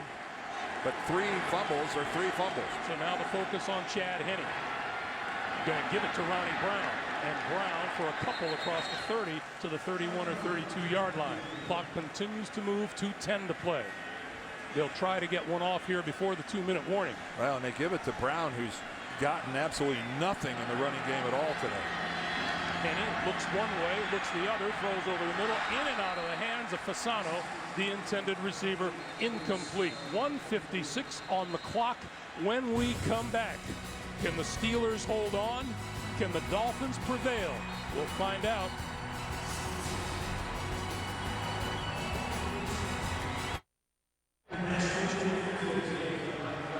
At a minimum, the Dolphins are looking to reach the Pittsburgh 35-yard line to give Dan Carpenter a shot at a game winner. Well, that last pass from Henne to Fasano might have moved the chains. It would have been real close to it, and he hit Fasano right on the hands, and he couldn't handle it. Meanwhile, poor time to mishandle the ball. It has begun to rain again here in Miami. 3rd and 8.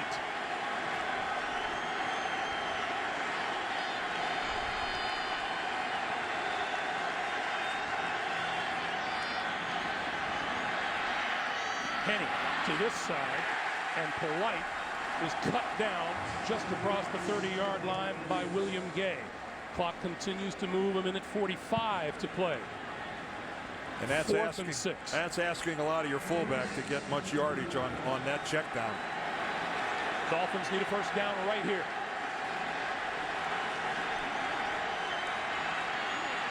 Henne under pressure, got hit from behind as he let go. Jason whirls with the contact in the backfield. Interception by Pittsburgh. First down, Pittsburgh.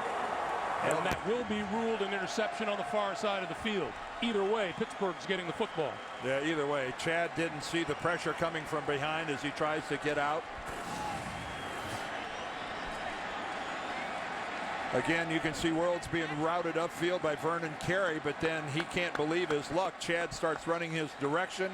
The ball pops up in the air, and oh, that's not an interception. That is not an interception. That ball bounces off the ground to James Harrison. Nonetheless, it's an incomplete pass on 4th down, so a fumble, take your pick. Either way you look at it. And the Miami Dolphins unable to stop the clock. Yeah, it's Pittsburgh's ball anyway. You slice it and dice it.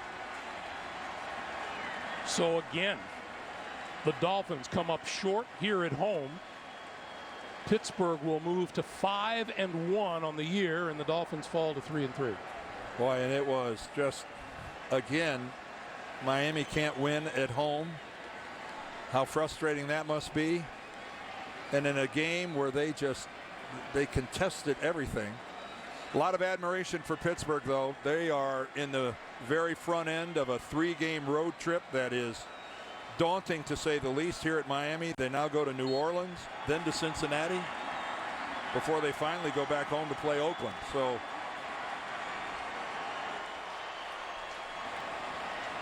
you can see right there that 80% of the time, the team that does that misses the playoffs. Pittsburgh 3-0 on the road this season. And of course, we all know how competitive the AFC East is, where the Dolphins call home. With that, the Steelers will leave town with a 23-22 win. Coming up next, many of you will see the Patriots and the Chargers, others the Raiders against the Broncos. The Burger King update is next. We'll take you to New York for scores and highlights after this.